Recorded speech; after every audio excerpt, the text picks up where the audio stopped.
Hey guys, how are you all? I hope you all are doing well. Today we are gonna see an amazing what-if story, but before we start, it's just a humble request that if you are new here, please subscribe because it actually motivates me a lot to post more. Also, the stories on my channel are fully written by me, so if you have any suggestions for what-if stories, please let me know below the comment section. Now without any further delay, let's start. What if Harry Potter reincarnated in Stargate verse? It was still fairly early in the morning when three people suddenly appeared in front of number 4 Privet Drive. If any of the other residents of the neighborhood had been looking out of their windows or standing outside, the unusual trio would have caused them to stop whatever they were doing and stare. Two of the people were in hooded cloaks, and while that was unusual enough, the third, with his long white beard and bright pink robe with unicorns and maidens on it, definitely didn't fit into this very normal neighborhood. "I can't believe you left him here, Albus," a female voice chastised him. "He was supposed to be raised by Sirius." "That wasn't possible," Dumbledore countered, without giving any details. This was the safest place for him, given that Petunia is his blood kin. She provided protection, but no love, the unseen woman interrupted. Knowing Petunia, she would have treated him like a werewolf as by the wizarding world, or even worse, as a house elf. That wasn't as important as his safety, Dumbledore pointed out. He was fine, and I saw to it he had at least one friend on his way to Hogwarts. He made more friends among his yearmates. "We can sort this out later, dear," the other unseen cloaked figure spoke up. "We'll make this up to him, you'll see. Right now, I just want to collect Harry and get out of here." They walked up to the front door of number 4 and knocked. An extremely overweight young man opened the door, and after taking one look at Dumbledore, he slammed the door shut, and they heard him through the door shouting, "Dad, some of those freaks are here." "Freaks?" The cloaked man looked at his companions. "That boy is as big as a troll, and we're freaks." Before either of his companions could comment, the door flew open and a man with a gun was filling the doorway. His face was red as he pointed the gun at them and demanded, "Get the hell off my property. We've come for Harry Potter," Dumbledore told him, seemingly unfazed by the sight of the weapon. "Well, he's not here," Vernon Dursley bellowed, not moving from the doorway. "What are you talking about?" Dumbledore asked. "I know this is number 4 Privet Drive, and I personally instructed Harry to remain with you until his 18th birthday. Well, the ungrateful brat left sometime in the night, and good riddance to him, I say. You don't care that your nephew has disappeared without a word?" the cloaked man inquired, angry at these weirdos for displaying their freakishness in front of his home and for daring to argue with him. Vernon Dursley didn't hear the ice in the man's voice, as he retorted, "Why should I? That brat's not my responsibility. We didn't ask to have him dumped on us, and he's been nothing but trouble since he showed up." Before the cloaked man could say anything else, an owl flew over and dropped a letter in front of Dumbledore. The sight of the owl and the letter seemed to infuriate Dursley even more. "Take that," he gestured at the letter lying on the mat with his gun, "and get out of here. We don't hold with your freakishness. Here." Without another word, he slammed the door hard, sending the letter flying, and they heard the locks click. "Rude," the cloaked man commented as he went over and picked up the letter. Dursley always was a narrow-minded bigot, the woman told him as she and Dumbledore moved to join him. "Where is Harry? Could Dursley have been lying about him being there?" Before the older wizard could reply, the cloaked man asked, "Albus, who knew you were coming here today?" "No one. I wanted Harry to be the first to get the news that you both were alive." Dumbledore stared in surprise at the address on the envelope he'd been handed. The handwriting was unfamiliar. "Headmaster Albus Dumbledore, number 4 Privet Drive, Little Whinging, Surrey." The headmaster opened the letter cautiously, and when he saw the signature, he announced, "It's from Harry. Does it say where he is?" The woman wanted to know. She appeared to be restraining herself from yanking the letter out of his hands, and he skimmed the letter, then reread it more slowly. "What does it say, Albus?" the man asked, pushing back the hood of his cloak to reveal a dark head of messy hair. Dumbledore handed the letter to him, and both H.E. and the woman, who had also pushed the hood of her cloak back to reveal a head of red hair, crowded together to read it. "Dumbledore, if you're reading this, then I was right, and the only reason you wanted me to go back to the Dursleys. was so that you could spring another one of those secrets that you've been keeping from me all my life. As a result, you've no doubt met my wonderful relatives, note the sarcasm, who probably greeted you with either a gun, threats, or both and told you I wasn't there. Don't worry, nothing's happened to me, not that you care, and I didn't break my promise. I did stay with my obnoxious relatives until my 18th birthday, but I left shortly after it arrived. You're probably asking yourself, why didn't Harry tell anyone that he was leaving or even where he was going? So you could stop me from going, or else show up early and drop your little bombshell, further ruining my life. I didn't tell the Weasley family for 2 reasons. As your other spies in my life, they definitely would have told you my plans. You're probably wondering how and when I figured out that the Weasleys had taken me into their family on your orders. Well, it was during the summer after Sirius died. I had a lot of time to think, given that you'd imprisoned me at the Dursleys again. The other reason why I didn't tell any of the Weasleys or even Hermione what my plans were is quite simple. While they wrote to me several times after I returned to the Dursleys, none of them saw fit to tell me what Fudge was up to, setting me up in the wizarding press and public opinion as the next Dark Lord. Nor did they speak up in my defense. Neither did you, come to think of it. For people who claimed to care about me during all the years I was going to Hogwarts, I find it a bit odd that it would stop now, but I guess since my purpose has been served, neither you nor they felt the need to keep me informed of things that directly affect my life. Especially given that you all know that Avenue no direct contact with the wizarding world when I'm stuck at the Dursleys, other than my so-called friends. Was I supposed to find out about Fudge's accusations when he showed up on the Dursleys' doorstep with a squad of Aurors? I do wonder who Fudge is going to set up as the enemy, so that he can retain his position as minister, now that I'm going. The reason I didn't mention it to Remus was not because I didn't trust him. I do with my life. He was the only one who saw to it that I was fully informed about what was going on in the wizarding world since I had to go back to the Dursleys. I know Remus wouldn't have betrayed my plans to you, because he knows I don't trust you and that I haven't since the end of my 5th year, but he might have accidentally let something slip to the Weasleys. He didn't know that I found out they were just keeping an eye on me on your orders, so he would have assumed they already knew, and tried to discuss this matter with them or Hermione. You know you and Ron should play chess sometime. You're probably the only one who could beat him. I can personally attest to your skill as a tactician, as well as your ability to misdirect and manipulate people and events. Given that I was your pawn for the last 17 years, you orchestrated all the major aspects of my life, from forcing me to live a hellish life with the Dursleys.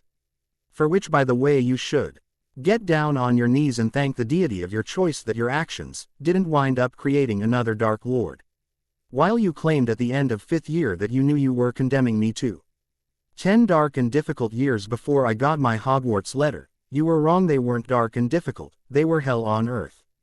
The treatment I received at the hands of my so-called relatives was very similar to what Tom Riddle went through at the orphanage, and no, I am not going into details. You never bothered to check on how I was being treated while I was living there, so you damn well don't deserve to know now. By the way, on the subject of the Dursleys and blood protection magic, I have some information for you. Next time you feel compelled to hide a child with blood kin for their protection, make sure the relations want the child. I found a very old book in a hidden library at Hogwarts that detailed the advantages and disadvantages of blood protection magic. And no, I am not going to tell you where it is. You couldn't get into it anyway, since you aren't related to any of the founders. Bet you didn't know that I'd found out another one of the secrets you'd been keeping fro. Me, I wonder if that's where my mum found the spell she used, seeing as how she was related to 3 of the 4 founders. She was apparently descended from squib lines of Gryffindor, Hufflepuff, and Ravenclaw. I also found out part of the reason Riddle wanted to kill me and my family. He didn't want any pureblood competition for the heir of Slytherin. The Potter family were some of the last descendants of Salazar Slytherin.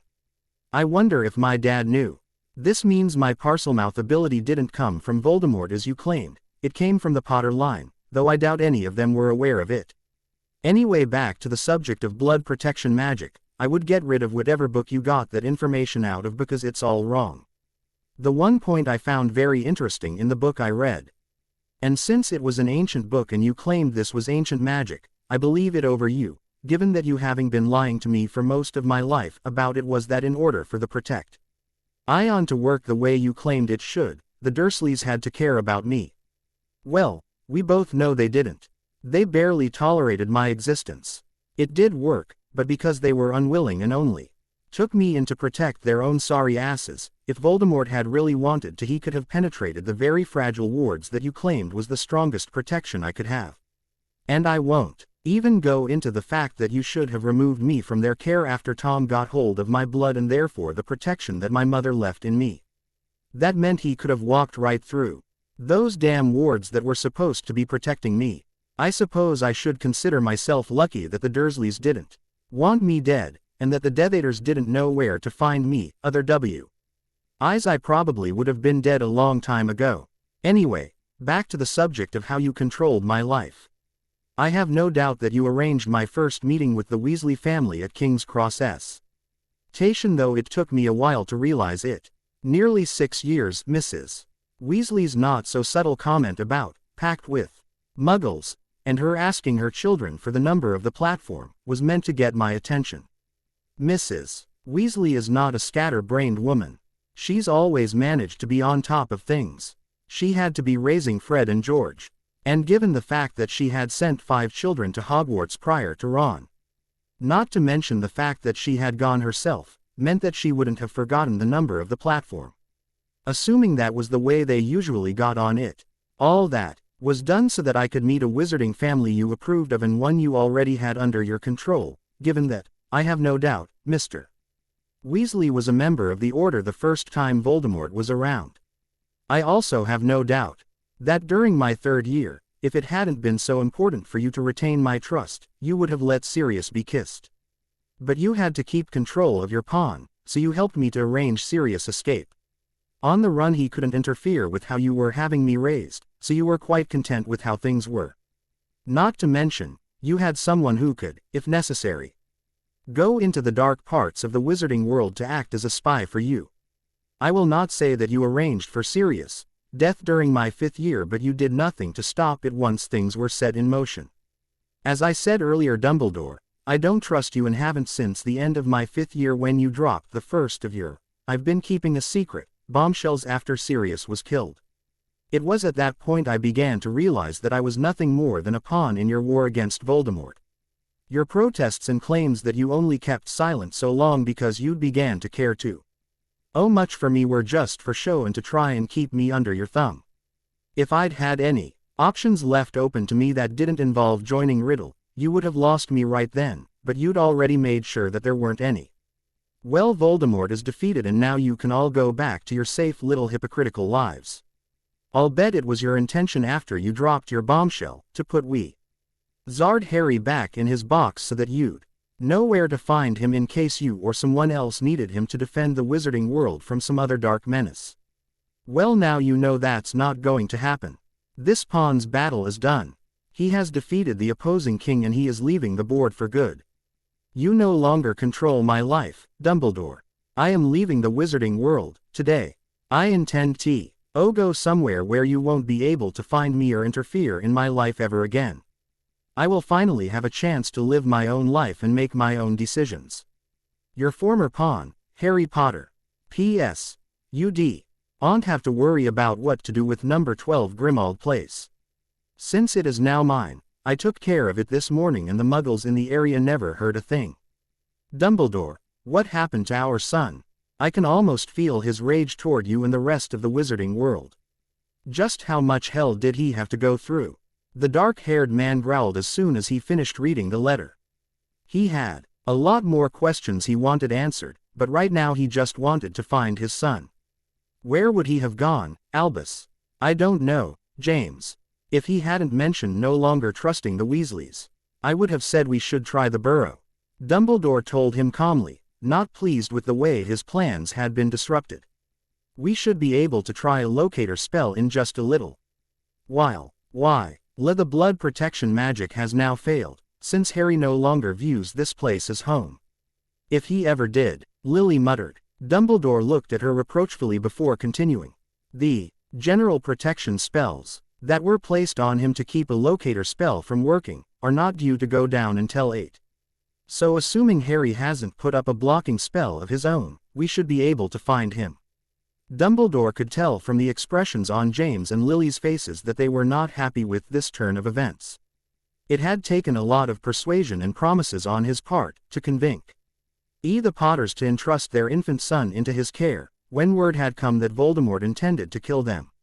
While he hadn't wanted to lose the services of a talented witch and wizard in the fight against Voldemort, he definitely couldn't afford to lose track of either child who fit the prophecy. When the Potters had agreed reluctantly to leave Harry in his care, it had been with the understanding that, if he wasn't the child the prophecy spoke of, he would be returned to them. And if he was the child of the prophecy spoke of, they insisted on being reunited with him, after he defeated Voldemort. The problem now was to find Harry so he could keep his promise to reunite them.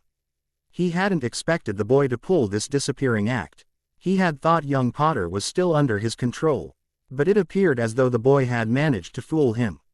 Not an easy thing to do, he admitted to himself, but then he hadn't tried to delve into the boy's mind to find out what he was thinking after the end of his 5th year. Partly because he hadn't wanted to deal with the anger and fury Harry was feeling toward the wizarding world and him in particular, and partly because he didn't want to risk leaving himself open to attack.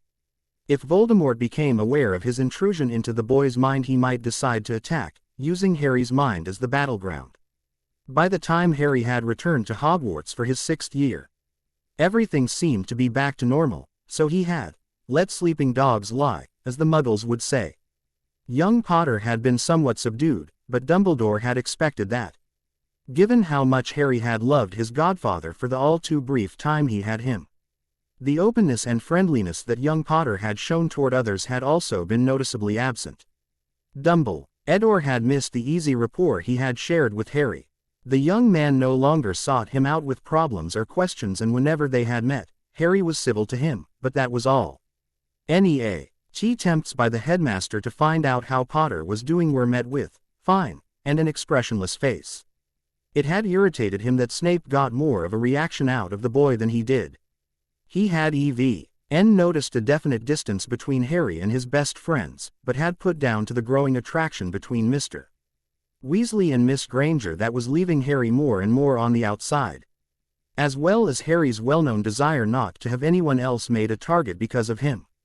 Dumbledore hadn't done anything to discourage him from isolating himself because he knew that in the end young Potter would be facing Voldemort alone and needed Harry to rely only on himself. "Did you really arrange the first meeting between the Weasleys and my son just so they could spy on him?" Lily wanted to know. "Yes, I did arrange the first meeting between them, but not with the intent of having them spy on Harry. And I wouldn't call it spying, more like keeping an eye on him. He is a lot like you, James, in one respect. If there is trouble around, he would find it or it would find him. It was useful having extra eyes and ears on your son, but that came later." The old wizard admitted. "You see, I knew Harry was going to be a powerful wizard, and with the dark magic he had absorbed from Voldemort the night he survived the killing curse, I knew there was a chance the Sorting Hat might put him in Slytherin. While I couldn't influence the Hat directly, I know that to a certain extent, students can, if there is more than one house that would be right for them, so I wanted Harry to decide against Slytherin. I arranged for Hagrid to take him to get his supplies the first time, knowing that Hagrid would make him very aware of the dark tendencies of Slytherin House, as well as who supposedly killed you. I also arranged for the Weasleys to, accidentally, encounter Harry at King's Cross and ensured that at least one of them would ride up on the train with him. That turned out to be Ron, who was also starting his first year. The thing that ensured he didn't wind up in Slytherin, though, was Draco Malfoy and the bigotry he was spouting about Muggles and certain wizarding families like Ron's. Molly and Arthur only began keeping an eye on him over the summers and through the rest of the year after the Weasley boys rescued Harry from the Dursleys the summer before his 2nd year. Molly let me know what the boys had done and wanted to know what she should do. Since she was willing to take Harry in, I arranged things so they could keep Harry at least part of the summer and paid them for the extra expenses they incurred by having Harry in their home, and in return they kept an eye on him for me when he was away from Hogwarts and let me know what he was up to." "What does Harry mean when he says Fudge is setting him up as the next Dark Lord?" Lily inquired. I forgot you don't get the Daily Prophet in America, Dumbledore commented. As you may or may not know, Fudge became Mini. Stir of magic shortly after Voldemort's first defeat by Harry. He's up for re-election and has a rather precarious hold on his power and position. Because of his denial of Voldemort's return, his popularity isn't all that great, so now he's trying to be seen as doing something to stop another potential Dark Lord from rising. Since Harry's second year, when it was discovered he was a Parselmouth, have been a number of rumors floating around about him being a possibly dark wizard, and Fudge has been playing on the people's fears in the wizarding press, to convince them that Harry intends to become the next Dark Lord and pick up where Voldemort left off. He looked apologetic. I'm afraid I'm partly to blame for his success in destroying Harry's reputation. By insisting that Harry return here, so that I would be able to bring you three together without an audience, he seemed to disappear from sight. Only those who knew his location were able to contact him. With the spells that were placed around the Dursley house when he was a baby, Harry is not traceable while he is residing here, nor is he really able to have much contact with the wizarding world. Fudge knew that and took advantage of it. When the wizarding public couldn't see or contact their hero, it made Fudge's lies and half-truths more believable. Why didn't you say anything? James demanded to know. You knew what Fudge was up to. So why didn't you defend Harry? I meant to, Dumbledore admitted, but events got away from me. We'll deal with the Fudge issue later. Lily promised her husband, and from the Lou K on her face Dumbledore almost felt sorry for Fudge. Almost. Lily's temper was much worse than her son's when she let go, because like him she would put up with a lot, before finally exploding. Dumb. Lador quickly hid the small smile he had at the thought of Lily tearing into Fudge, when she turned her attention back to him. I have a few more questions for you, old man. Did you really just leave Harry with my sister and never bother to check up on him? You knew she hated anything to do with the wizarding world, so what made you think she was going to treat my son with anything but contempt? We didn't dare risk anyone from the wizarding world knowing where the boy was being kept, and regular or even irregular visits by the Order or even the Ministry would have tipped someone off, whether it was the press or Death Eaters. Because sooner or later they would have figured it out that something important was being hidden in a Muggle neighborhood in Surrey. And at that time there was only one really big secret in the wizarding world. Where is Harry Potter? Dumbledore defended his actions. I had Arabella Figg in the area to keep an eye on him. She would have told me if there were a NY thing wrong or if the Dursleys were mistreating the boy. A squib, Lily yelled. While I have nothing against Arabella, she would have had no legitimate reason to spend time in the house and no magical way to get in to check on him. Petunia and Vernon are very good at hiding things they don't want seen. If no one from the wizarding world ever bothered to check up on my son in the light of day, or even the dark of night, then after a while, they would have felt safe and convinced that they could do anything they wanted to Harry and you would do nothing to stop them. And it's quite clear from my son's letter that he went through hell in that house. Why didn't you check on him, Dumbledore? We trusted you with our son and now we find out you literally abandoned him to a family of bigoted muggles. Until it was time for him to go to Hogwarts. Lily, while I would love to settle this with Dumbledore right now, we need to find Harry, before he does disappear somewhere where we can never find him. James spoke up before Dumbledore could say anything, trying to calm his wife's formidable temper. The last thing they needed right now was a blatant display of magic on a Muggle street. We aren't done with this, Dumbledore. Lily promised. Now are the wards down? Dumbledore checked his watch. They should be. Lily tapped the back of the envelope that Harry's letter had come in with her wand and said, Locus Harry James Potter. A few moments later 2 words appeared, Diagon Alley. After James and Lily pulled up the hoods of their cloaks, 3 faint popping noises were heard. The magical visitors left Privet Drive for Diagon Alley. Diagon Alley. Dumbledore and the Potters apparated into the small courtyard behind the leaky cauldron that was the entrance to Diagon Alley. Eily impatiently tapped the bricks to open the wall. It was extremely crowded today, with parents and children buying their things for Hogwarts. It'll take too long if we go store by store, considering this crowd. So where do you want to start? Dumbledore asked. Gringotts. Lily replied without hesitation. If I were leaving, I would want money to travel on. He's probably going to empty the vaults we left here for his needs. He also has the monies he inherited from Sirius. Dumbledore told her, if he really has no intention of ever returning to the wizarding world, then he would want to make sure those were dealt with as well. Harry will no doubt be making arrangements for Remus' needs, since he values the man as both teacher and friend, but that would take a little time to set up, even for the goblins. Let's go. James started toward the white marble building at the other end of Diagon Alley. They were halfway to Gringotts when a strong wind blew up, causing the debris to swirl around, and dark clouds filled the sky so that it almost looked like night. A few moments later, lightning began forking across the sky and there were rumbles of thunder. The only thing missing was the rain. People of the wizarding world, may I have your attention please? A magically magnified voice called through Diagon Alley. That's Harry. Dumbledore stopped, stunned for a moment.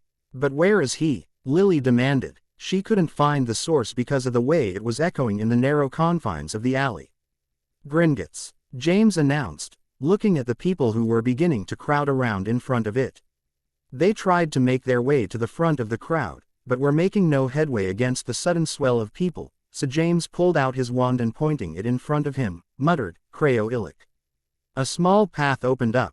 Lily and Dumbledore followed him as he moved quickly toward the front.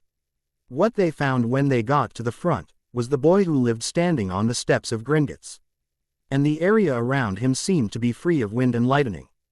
The closer you got to the steps, the more intense the wind and lightning became, and most people were having a hard time staying on their feet. Dumbledore knew the storm was intended to keep the Aurors who were trying to reach Harry at bay, until he finished what he had come to do. I am leaving this world today, but before I go, I wanted to leave a present for all the prejudiced, hypocritical, narrow-minded people who have made my life hell for the last 17 years. Harry announced, his voice still magically magnified. A gift to remind you of the truth you would all prefer to forget. You cling to your prejudices, never bothering to find out about the people you hurt with them. You prefer to live in your nice safe little cocoons and believing you're better than muggles because you have magic. Well, you're not. In fact, you are partly to blame for Voldemort's existence in the first place. There as a huge flinch in the crowd at the mention of Voldemort's name that made Harry sneer at them. Oh, please, the bastard is dead and this time he won't be coming back, but he might not have existed. If someone in the wizarding world had bothered to take an orphaned half-blood boy into their home and show him some love. Instead, what did the wizarding world do? They sent Tom Riddle, or should I say Voldemort, back to the orphanage he lived at every year after he finished Hogwarts. Secure in their belief that a half-blood was not their problem even though he had no family claiming him. Let the Muggle world take of him, why should we? In that Muggle orphanage, he was beaten and abused because he was different. Because he could do magic. You also ignored my situation, preferring to believe the Ministry lies and the wizarding press. I mean, it's not like they ever lied about anybody or anything. Oh no, the Ministry and the Daily Prophet are all shining examples of truth and honor. You cool. Dee practically hear the sarcasm dripping from his voice, but God forbid any of you or your ministry should ever bother to check up on the bloody boy who lived. No, you preferred to keep your cozy little assumptions, that my life was perfect. That I had everything I wanted handed to me on a silver platter by my Muggle relations, so that nothing would disturb your nice ordered little world. But I'm here to tell you, my life was almost exactly like Tom's. I had no love from my family, only contempt, beatings, and abuse, and every year I was sent back to that hell. You preferred to believe the lies and half-truths you were fed by the Ministry and papers like the Daily Prophet, instead of thinking and figuring out the truth for yourselves. Voldemort was alive and wreaking havoc a year before Fudge finally admitted the truth. And it took Voldemort practically getting in his face for that to happen. Instead, Fudge spent a year trying to destroy me, even going so far as to allow one of his aides, Dolores Umbridge, to set 2 Dementors on me in hopes of either killing me with the kiss, or getting me expelled for using magic to defend myself. I won't even begin to go into all the lies that Fudge has been telling about me this past summer to try and keep his job as minister. Well, you all deserve each other. And I have no doubt that you will create another Dark Lord within the next 20 to 30 years. Because you won't have learned your lessons from this one, but at least I won't be here to have to worry about it. Harry, Dumbledore spoke up, his voice also now magnified. This isn't necessary. You don't have to leave us. Harry just clapped his hands before saying, well, if it isn't the Master Manipulator, Albus Dumbledore. Did you get my letter? Yes, I did, and I'm sorry for all you went through. But you don't have to leave the Wizarding World. Dumbledore tried to delay him long enough so that the storm spell would cease. It couldn't be maintained for much longer, and once it was down they could get Harry out of here and things could get back on track. We need to talk, Harry. There are things you need to know. You have a place here. I am tired of your lies, your secrets, and your manipulations, old man. There is nothing you have to say that I want to hear. Harry countered. As for having a place here, no, I don't. You, Fudge, and the narrow-minded Wizarding World have seen to that. The clock on Tower of Gringotts began striking 9. Time for me to go. Harry pointed his wand toward his throat and said, Quietus. Then he pointed his wand toward the ground on his left and said words that none of them could hear because of the wind. A glowing archway appeared and Harry started to step through it, but turned back and cancelled the storm, before pointing his wand to the ground in front of the steps leading to Gringotts and saying, Monumentum, Verax Sentio, Avius. The ground rumbled slightly as Harry stepped through the archway, and before James could reach him, it vanished. A moment later a gleaming white monument appeared, where Harry had pointed his wand. Just a quick question. Do you want to see the letters he sent to Remus, Snape, Ron and the others? Let me know, because if you don't then the next chapter will be in the Stargate universe. So long, farewell, auf Wiedersehen, good. The votes are in, and since the majority wanted to see the letters, here they are. I promise the next chapter will be Stargate, though it may take a little while to get up because it's probably going to be long. For those of you who don't know what Stargate is, I have put a little synopsis in the Loprog prologue. Now I have a question for you, who read this story, if you know about the Stargate universe. If the major characters Daniel, Jack, Sam and Teal'c W. are sorted by the sorting hat at Hogwarts, which house do you think they would be put in and why? I'm just curious. So long, farewell, auf Wiedersehen, goodbye. Remus opened his eyes blearily. Lee didn't want to wake up right now because last night's transformation had been very difficult, even with the Wolfsbane potion, but whoever was tapping at his bedroom window refused to go away. His yes widened in surprise when he saw it was Hedwig. He hadn't expected to see her for another few days. Is there something wrong with Harry? He asked as he let the snowy owl in. Hedwig shook her head, and extended her leg to show the attached letter. Recognizing Harry's handwriting, he removed it. After reading the first few lines, Remus had to sit down. He started reading the letter again, a little slower, trying to understand what was going on.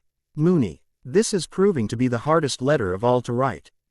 Partly because you have been like another father to me, in addition to being a very good friend, and partly because you are the only person still living that I am really going to miss. Besides, Hedwig, don't worry, I'm not thinking about committing suicide. I'm just leaving the Wizarding World for good.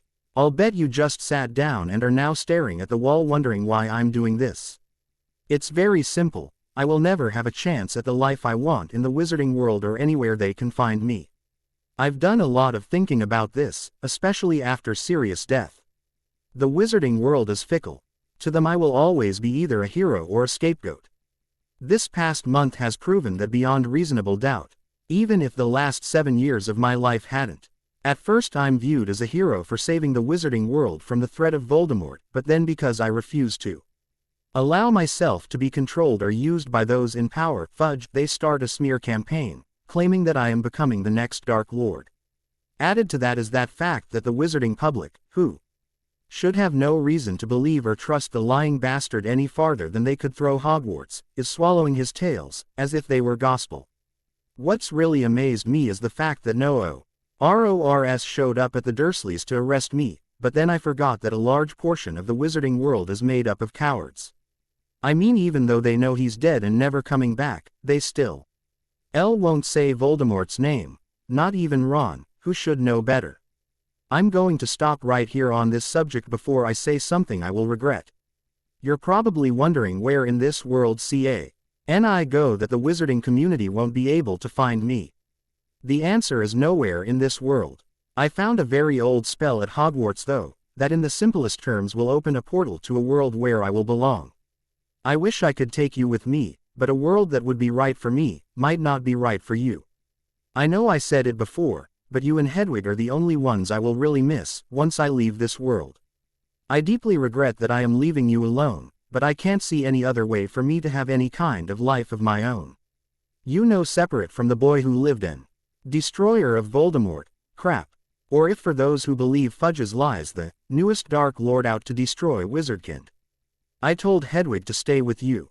She'll be a great friend to you as she has been to me these past 7 years. Look after her for me. And yourself as well. On the subject of looking after yourself, you might want to stop by Gringotts sometime in the next week or so. Since I consider you one of my godfathers and as a surrogate father, I wanted to make sure you were taken care of. You're probably thinking, I'm not going to take it, but I'm asking you not to do that. You are the only family I have left with Sirius gone. I can't bear the thought of you suffering because of a lack of funds, and I know Sirius would feel the same way. Just because the wizarding world doesn't want to see past the label of werewolf, doesn't mean you don't deserve to have some good things happen to you. Please, Moony, let me do this for you. Who knows, since you are a good teacher, maybe there's enough for you to start a magic school for those children that the regular magical schools won't take, like werewolves. That would be a nice thing to do, and if she were aware of it, I'm certain it would put Ms. Black's knickers in a twist. If she knew some of her family's money is being used to teach the magical children the wizarding world ignores. Think about it. I also want you to know one other thing, Moony. I love you like I loved Sirius, and no matter what happens to me in my life, that will never change, and you will always have a place in my heart right next to Sirius and my mum and dad.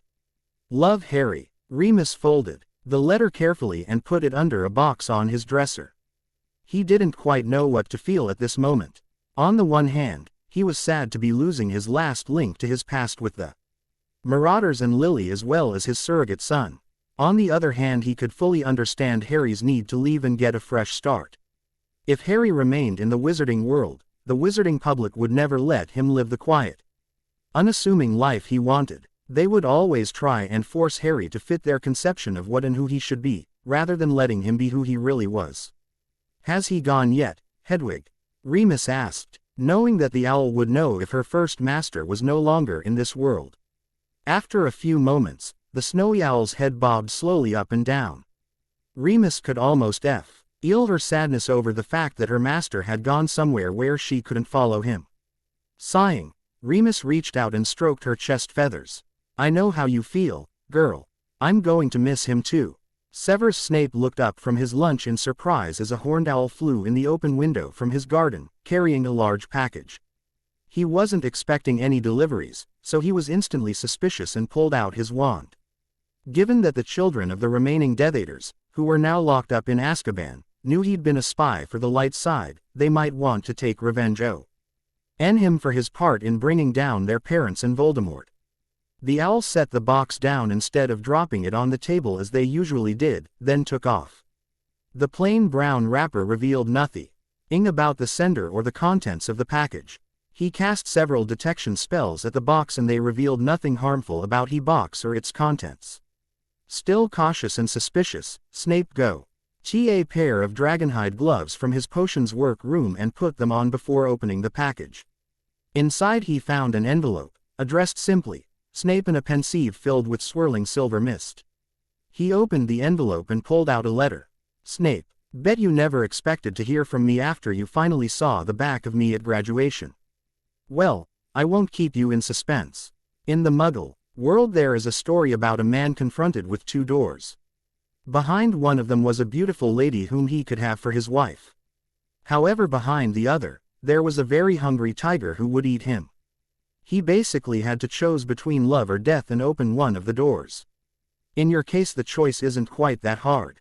Before you is a pensieve with memories of my life at the Dursleys. Now why? You're probably saying to yourself, what does that have to do with a Muggle fairy tale? It's really quite simple. You always claimed my life was so perfect at the Dursleys, that I was waited on hand and foot, given anything I wanted, etc. The choice is now before you. Do you have the courage to look into the pensieve and see the truth, which may or may not destroy all your fantasies about my life, or woe? Old, you prefer to live with your fantasies and never know. You should know you don't have a whole lot of time to decide. I put a timer spell on the pensieve, and whether you've looked in it or not, the auras will disappear from it within 12 hours. The choice is yours. Either way it won't matter to me, because by the time you get this pensieve I will be gone. H. Potter. A.N.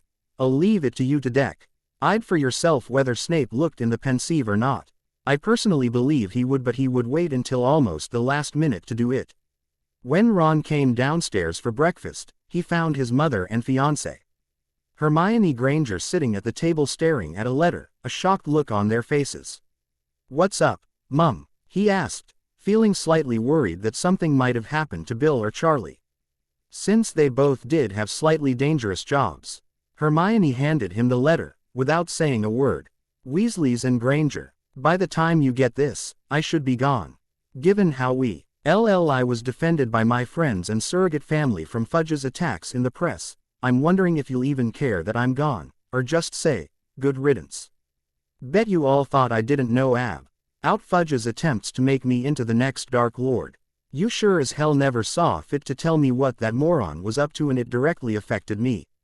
Well, I am happy to report that I now know who my true friends are. Or to be more specific, who my true friend is. Out of all the people I know in the wizarding world who are more than a passing acquaintance, that number is only a handful. Only one individual chose to tell me what Fudge was up to, and it sure as hell wasn't anyone in the Weasley or Granger families. If Ron sees this letter, then I have no doubt that he will probably have one of two reactions. He's either upset because he will no longer be able to claim the title of being the best friend of the boy who lived and destroyed Voldemort, or he is dancing, at least on the inside, at the thought that he might have a chance at the spotlight that I never wanted. I'll leave you this one piece of advice, Ronald, not that you'll believe it. If you do manage to get the spotlight, you will quickly find out it is not the place you want to be, but by then it will be too late to get out of it. Given Ron's jealousy of me, even though he claimed to be my friend, Mrs. Weasley, you must really have had a hard time trying to get him to apologize to me during the first task of the Triwizard Tournament. I mean, given the fact that Dumbledore was paying you to keep an eye on me, or perhaps we should call it by its proper name, you were spying on me for Dumbledore. I mean, after all, if he hadn't, it would have blown your cover, as the Muggles would say, if you'd tried to maintain contact with your son's ex-best friend when he clearly wanted nothing to do with me. I do hope you were paid well by Dumbledore for all your efforts on his behalf. I would congratulate you on your skill at fooling me. But it didn't require much skill or effort to fool someone who to all intents and purposes was little better than a Muggle born with regards to knowledge of the wizarding world. Especially, given that at that time I was looking for someone who cared about me and didn't think I was a freak, so I was willing to trust someone who showed me a little care and concern. On a final note, Hermione, I was kind of disappointed that you didn't even bother to tell me what Fudge was up to. I guess your devotion to fairness and justice now only applies to the Weasley family and house elves, but not to those you claimed were your friends. Potter, tell me it isn't true that your family wasn't spying on Harry. Hermione begged of her boyfriend. We were just keeping an eye on him, Molly told her, for Dumbledore. Dumbledore needed all the help he could get, Ron added without thinking. Potter could find trouble in an empty room. We had to keep him alive so that he could take on you-know-who and get rid of him once and for all. Ron, after all this time, you still won't call Voldemort by his name. She sighed in exasperation as Ron flinched when she said the Dark Lord's name. I don't know why you're still afraid of him. He's dead. It's not like he can punish you for using it. Ron nodded, hiding his pleasure at having diverted her from the subject of Potter's letter, but his relief was short-lived as she returned to it like a dog with a bone. I can't believe your family was spying on Harry. How could you do something like that? Hermione, dear, we were just trying to keep Harry safe. Molly tried to explain. We weren't spying on him. But you reported on his activities to Dumbledore, didn't you? Hermione questioned. Only when he was doing something that might get him or others hurt. Molly defended her actions. He needed to be protected, not only from Death Eaters, but from himself. That's called spying, Mrs. Weasley, Hermione pointed out. Even though you and Dumbledore both had Harry's safety in mind, you had no right to betray his trust like that, and Dumbledore had no right to ask you to do it. She remembered something else that Harry had put in the letter. She knew all too well about Ron's short temper and how it led him to making accusations on little or no evidence, and that once he had his mind made up about something it was next to impossible to get him to change his mind without overwhelming evidence to the contrary. Was Harry right about you forcing Ron to apologize to Harry? No, I didn't even know they'd had a fight. Ron never mentioned it in his letters. Molly told her. Ron started backing up and heading for the stairs as Hermione rounded on him. Was Harry right? Did someone make you apologize to him? No, Ron denied hotly. One had noticed a long time ago that when Ron was lying or under stress, his ears had a tendency to turn red like they were doing now, and that while he was trying to maintain eye contact with her, he wasn't succeeding very well. Don't you dare lie to me. Ronald Weasley, who made you apologize to Harry during the first task of the Triwizard Tournament? Ron mumbled something that Hermione couldn't hear. What was that? She demanded, moving closer. Dumbledore, Ron almost shouted. Why? Hermione couldn't understand why Dumbledore would get involved in a schoolboy spat or why Ron would listen to him. He said he needed someone he could trust who was Harry's age to keep an eye on him, and that since Harry trusted me, I would be the perfect one for the job. The floodgates opened as all the venom Ron had hidden away came pouring out. He promised that I would be the fifth-year prefect, if I would get Harry to trust me again and let him know what Harry was up to. Harry was my only serious competition for the spot, and Dumbledore assured me that Harry wouldn't snatch that away from me as he had every other piece of glory that had come our way. I was tired of just being the friend of the boy who lived. He also said he would help me get into whatever job I wanted, once Voldemort was destroyed by Harry. Oh, Ron. Hermione and his mother stared at the redhead in disbelief. Don't. Oh, Ron. Me, Mum. Ron glared at her. You were using Harry too. We have things in this house now that we never would have been able to afford before Dumbledore started paying you for keeping an eye on Harry. Hermione couldn't believe what she was hearing. The person standing before her was someone she didn't know. She had never seen this side of Ron before. She didn't know he could be so hatef toward anyone other than maybe Malfoy. Why would you want to use Harry like that? All he ever wanted to be was your friend. You know he never wanted the spotlight. Well, he certainly never got out of it once he was in it. Ron countered with a sneer. And you're a fine one to talk about friendship. I noticed that you didn't bother to tell him what Fudge was up to. Is that the action of a true friend?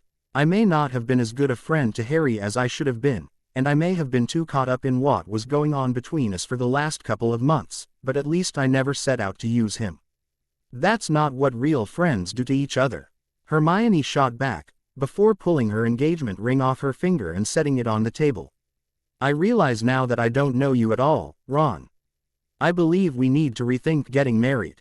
Before he could stop her, Hermione grabbed some flow powder and threw it in the fire, then stepped in and said, "Leaky cauldron."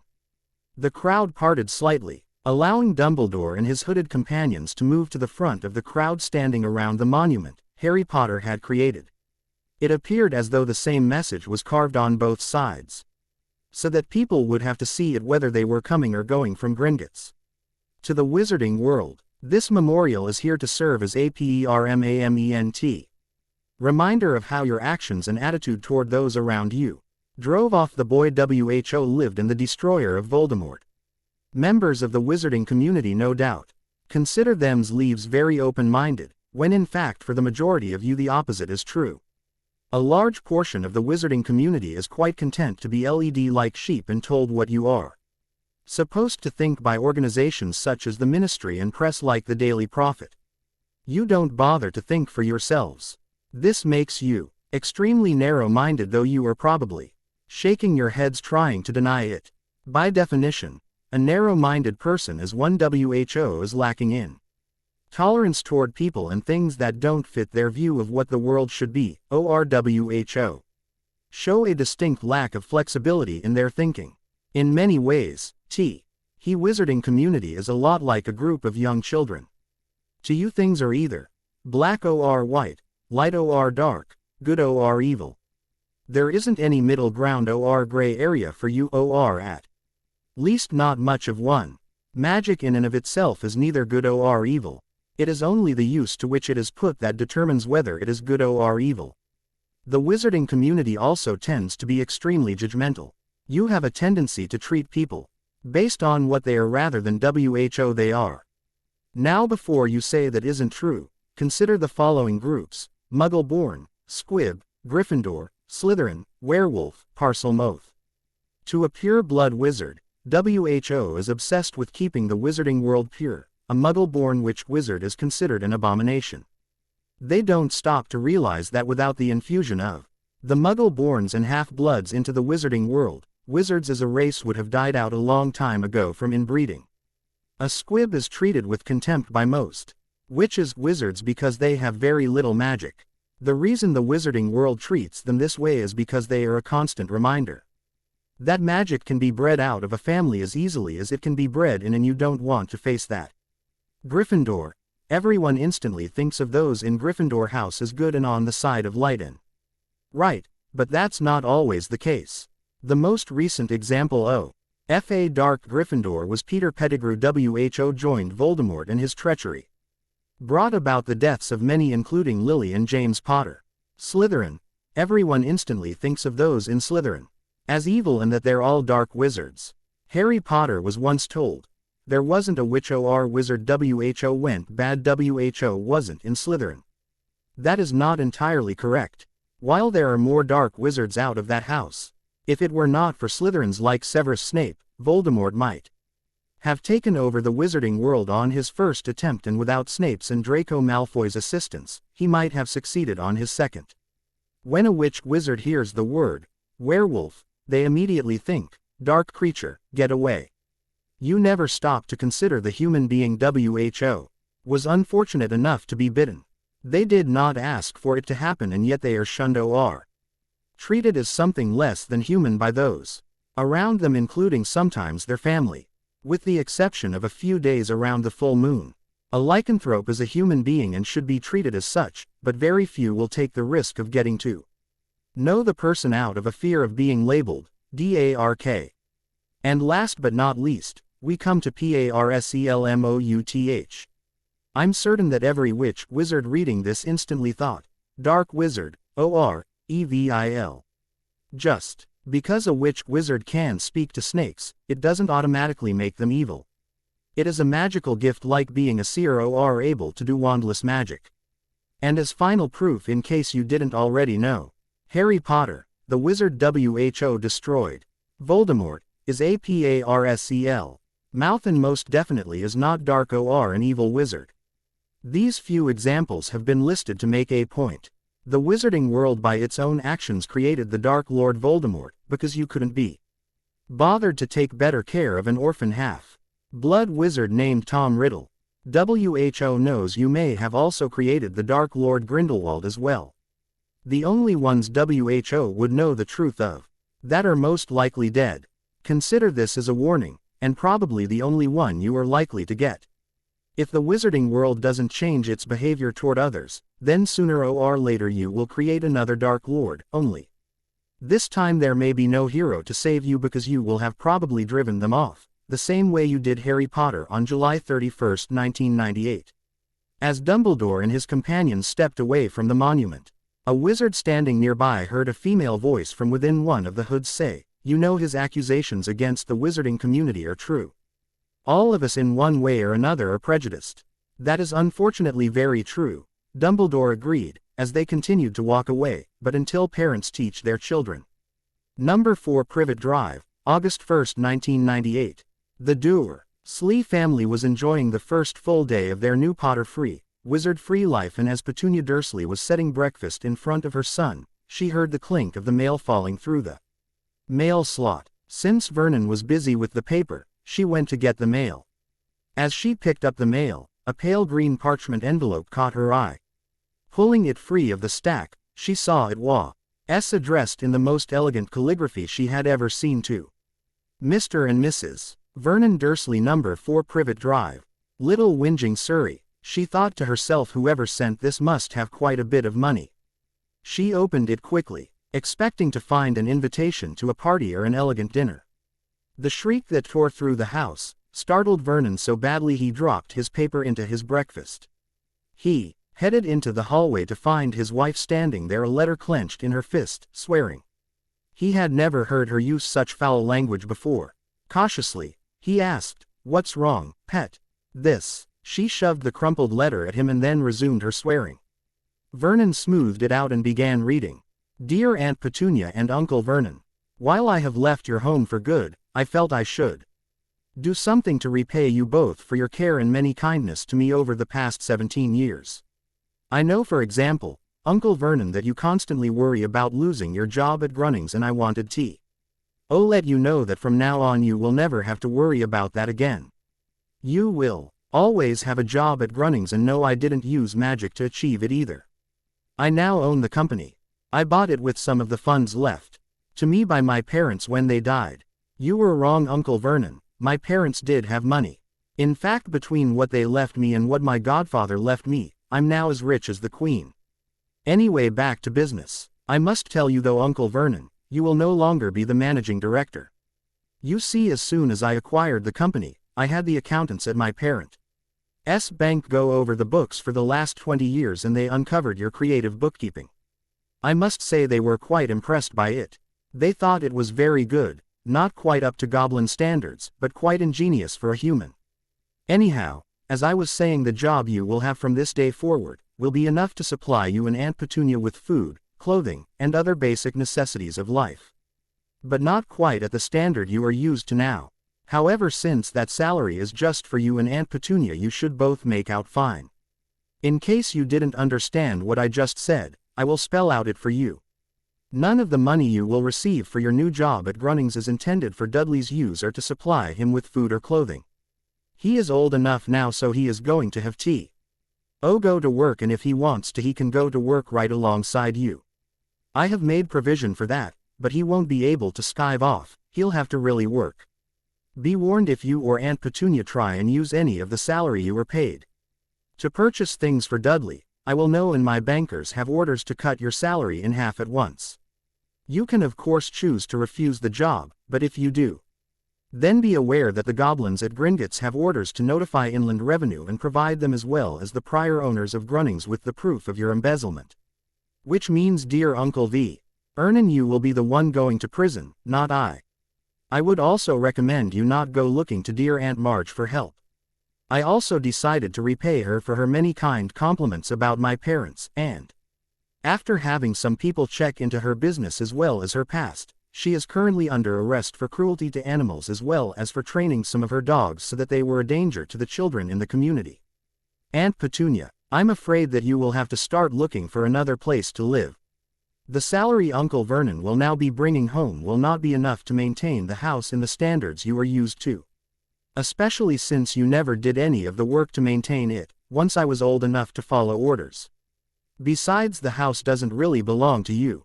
It belongs to me. The money your parents loaned you so you two could buy this house actually came from my parents. My mother knew you would never accept it if it came from her, so she let you think your parents lent you the money at no interest as a wedding present. Your one big mistake was to stop paying the money back when your parents died. The agreement you signed was actually a magically binding contract. And the mortgage has been in default for years, so the house is mine. All those years you claimed I was living off your generosity, you were living off mine, we just didn't know it. You and your family have until September 1st, 1998 to find somewhere else to live, or you will be evicted, and I'm sure the neighbors would love to see that, especially since it won't be anyone normal who will be removing you and your things from the house. Again, I want to thank you for all the love and care you showed me while I was living in your house, and feel that I have repaid it adequately and in kind. Enjoy your magic-free lives.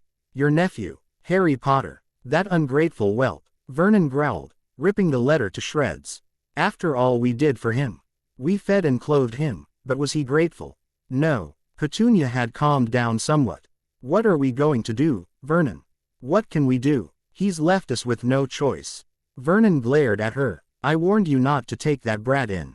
We didn't have a choice, Vernon, and you know it. Petunia countered hotly. If we hadn't, then the ones who had killed my worthless sister would have been able to find and kill us. We had to do it to protect Dudley and ourselves. I didn't give a damn about Lily's brat. But those wizards were after anyone even remotely connected to the Potters, and that meant us. The only way we were safe was because he was here, hiding us from them. Well, maybe we should have taken our chances. Vernon disagreed. We've lost everything, Petunia, and it's all the fault of that Potter brat. Answers to questions asked in the reviews can be found in the Loprog. Usually after the next update. Where in the world is Harry Potter? Where in the world is Harry Potter? July 31, 2001. Tell me again, Carter, why I agreed to fetch pictures of rocks and notes for Daniel. Jack requested as the elevator doors slid open to let them out onto the 3rd floor. Because SG7 needs the translation by the end of the week, if we want to have a hope of establishing that trade agreement. Carter told him, given that Daniel is currently laid up in the infirmary with a broken leg, he can't exactly come get them himself, now can he? Don't rub it in, Carter, her CO ordered. As they headed down the hall to Daniel's apartment, Teal'c calmly pointed out. O'Neill, you were the one who accidentally knocked Daniel Jackson down the hill on P94X27N. You did agree to pick up the items he needed. My foot got caught in a rabbit hole, or whatever the local equivalent is. Teal'c, Jack started to defend himself, but quickly held up his hand for silence. When he noticed a slight gap between the door and the doorframe of Daniel's apartment. As he pulled his pistol out of its holster in the small of his back, he gestured for Carter to take up a position on the other side of the door. Teal'c moved so that he could cover either one of them if needed. As Jack slowly pushed the door open, they could hear a man and a woman talking. Have you found his wand yet, Lily? The male voice asked. Not yet, but the tracking charm Dumbledore put on this is indicating that it's here, somewhere. The female, who must be Lily, reported. Harry would have changed its shape. But he couldn't have changed the core inside it. At the mention of the name, Harry, O'Neill's level of worry went up a few more notches. The only Harry he knew Daniel was acquainted with was Mayborn. And a more devious man, you couldn't find. If Mayborn had hidden some wand thing in Daniel's apartment, with or without his knowledge, Jack was going to kill the bastard for putting Daniel in danger. The door being opened went unnoticed by the intruders, who were apparently very intent on their search for this one thing. From the sound of their voices, they were on opposite sides of the room. Using hand motions, O'Neill indicated he would take the one on the right, leaving the one on the left for her. Once they were both in position, Jack pointed his gun at the dark-haired man and asked, "Didn't your mother teach you that it was wrong to break into someone else's home?" Startled, the man dropped the picture frame he was holding, shattering the glass. He turned, pulling a stick out of his belt. But before he could get it pointed at anything, O'Neill moved in and removed it with one hand while he kept his gun at the other man's temple. Jack tossed the stick to Teal, who was now standing in front of a closed door, knowing the Jaffa would catch it. While it didn't look like much of a weapon, the fact that the man reached for that first, clearly showed he thought of it as one. Out of the corner of his eye, O'Neill saw that Carter had removed a similar stick from the red-headed woman's grasp, and tossed it to Teal'c. O'Neill frisked the man and confiscated a wallet and a pouch that jingled like it had coins in it. He let him keep the wedding ring for now. Once he was sure the man had nothing else on him, O'Neill motioned toward the sofa and ordered, "Have a seat." Carter brought the woman over to join her companion a few moments later, then took the male intruder's stuff from O'Neill and headed into the kitchen to find a Ziploc bag, big enough to carry their things, including the sticks. She also made a quick call on her cell phone to get some SF troops over here to take custody of their unexpected company. When she returned to the living room, he nodded silently to O'Neill, indicating the troops were on their way. Jack sat down across from the couple, keeping his gun trained on them. "You know, you two have bought yourselves a shitload of trouble. You broke into the home of a scientist working on a government project, and that means you are looking at some serious federal jail time for possible espionage. Not to mention what drive Jackson I.'s going to do to you, mister, for damaging the only picture he has of his wife. Now would one of you like to tell me just why you broke in and ransacked the apartment of a government employee?" The coup looked at each other for several minutes as if they were having a silent conversation, before the woman said, "We're looking for information on our missing son." And you expected to find him hiding out among Jackson's artifacts. Jack stared at them in disbelief. Surely they could have come up with a better story than that. No, we didn't expect to find him among the doctor's artifacts. The man looked as though he was visibly restraining his temper. And we would have put everything back the way we found it, when we were finished. What we were hoping to find was some clue that would tell us where our son is now. Our sources indicated that Dr. Jackson has been in contact with him and that he may still be in contact with him, also that he has some of our son's things. And you couldn't just wait to ask him in person, or send him a letter asking him to provide you with the information you're after. Jack was finding it harder and harder to swallow their story. The woman looked up at Jack, her green eyes filled with sorrow and determination. It almost made Jack want to believe them, but he hardened his heart, remembering they might be spies, or worse, NID. Our son has been missing for 3 years. The people we spoke with in this building who know this drive Jackson, all said the same thing. When Dr. Jackson goes out of town, he is gone for days, if not weeks. We couldn't afford to wait for him to return. We couldn't afford the delay if we are to find our son. What's your son's name? Carter asked. Harry James Potter. The man, no Mr. Potter, said with no small trace of pride. And how old is your son? Teal'c inquired from his position in front of the door. He will be 21 today. For some reason Mrs. Potter looked sad at that thought. Jack assumed she was Mrs. Potter, though in this day and age you never could be sure. Jack walked into the infirmary, carrying a folder and a legal pad, closely followed by Sam and Teal'c. Here's your stuff. Thank you. Daniel's gratitude was heartfelt as he reached for the pad and folder of photos. I was going out of my mind with nothing to do. Jack waited a few minutes before telling Daniel about his unexpected guests. He knew that Daniel sometimes gave unguarded answers, when his mind was occupied with something else. We also found a surprise waiting in your apartment. Oh, what? Daniel looked up briefly before returning his attention to the photo he was holding. You had a couple of intruders. They said they were looking for their son, Harry Potter. Jack was watching the linguist closely, and, while his face gave nothing away, the hand holding the photograph shook slightly. Something you want to tell us about Danny boy? Do you know the young man they are looking for, Daniel Jackson? Teal'c put in. Daniel kept his attention on the photos, his mind racing furiously, as he tried to come up with an answer. He had never expected to hear that name again. He wondered how Dumbledore had found someone to pretend to be his parents when the whole wizarding world knew they were dead. He also wondered how they managed to find the spell that opened the portal, let alone the world he had come to. When he looked up he realized his friends were waiting for an answer to Jack and Teal'c's questions.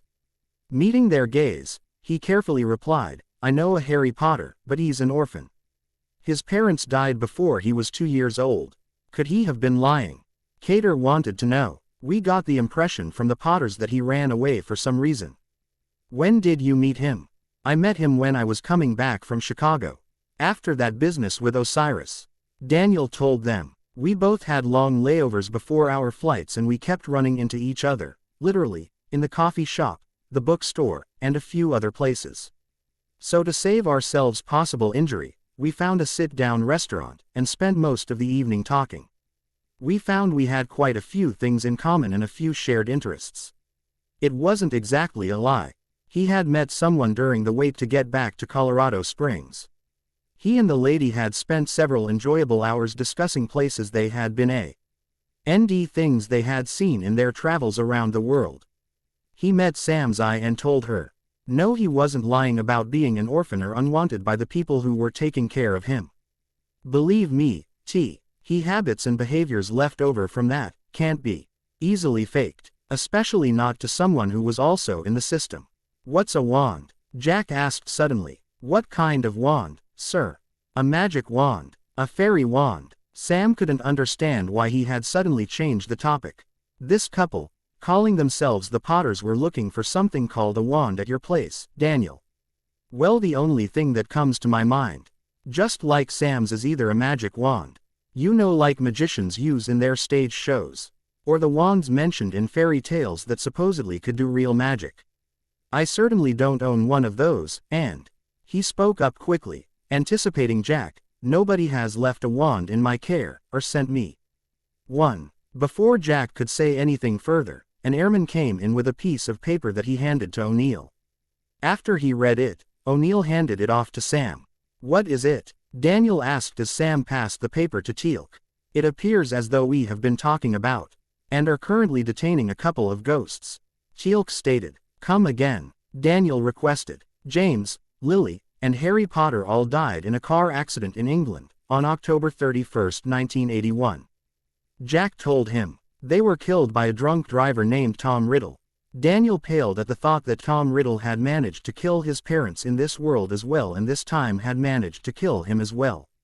I hadn't meant to write that last part, but it just crept in and fit like a piece in a jigsaw puzzle.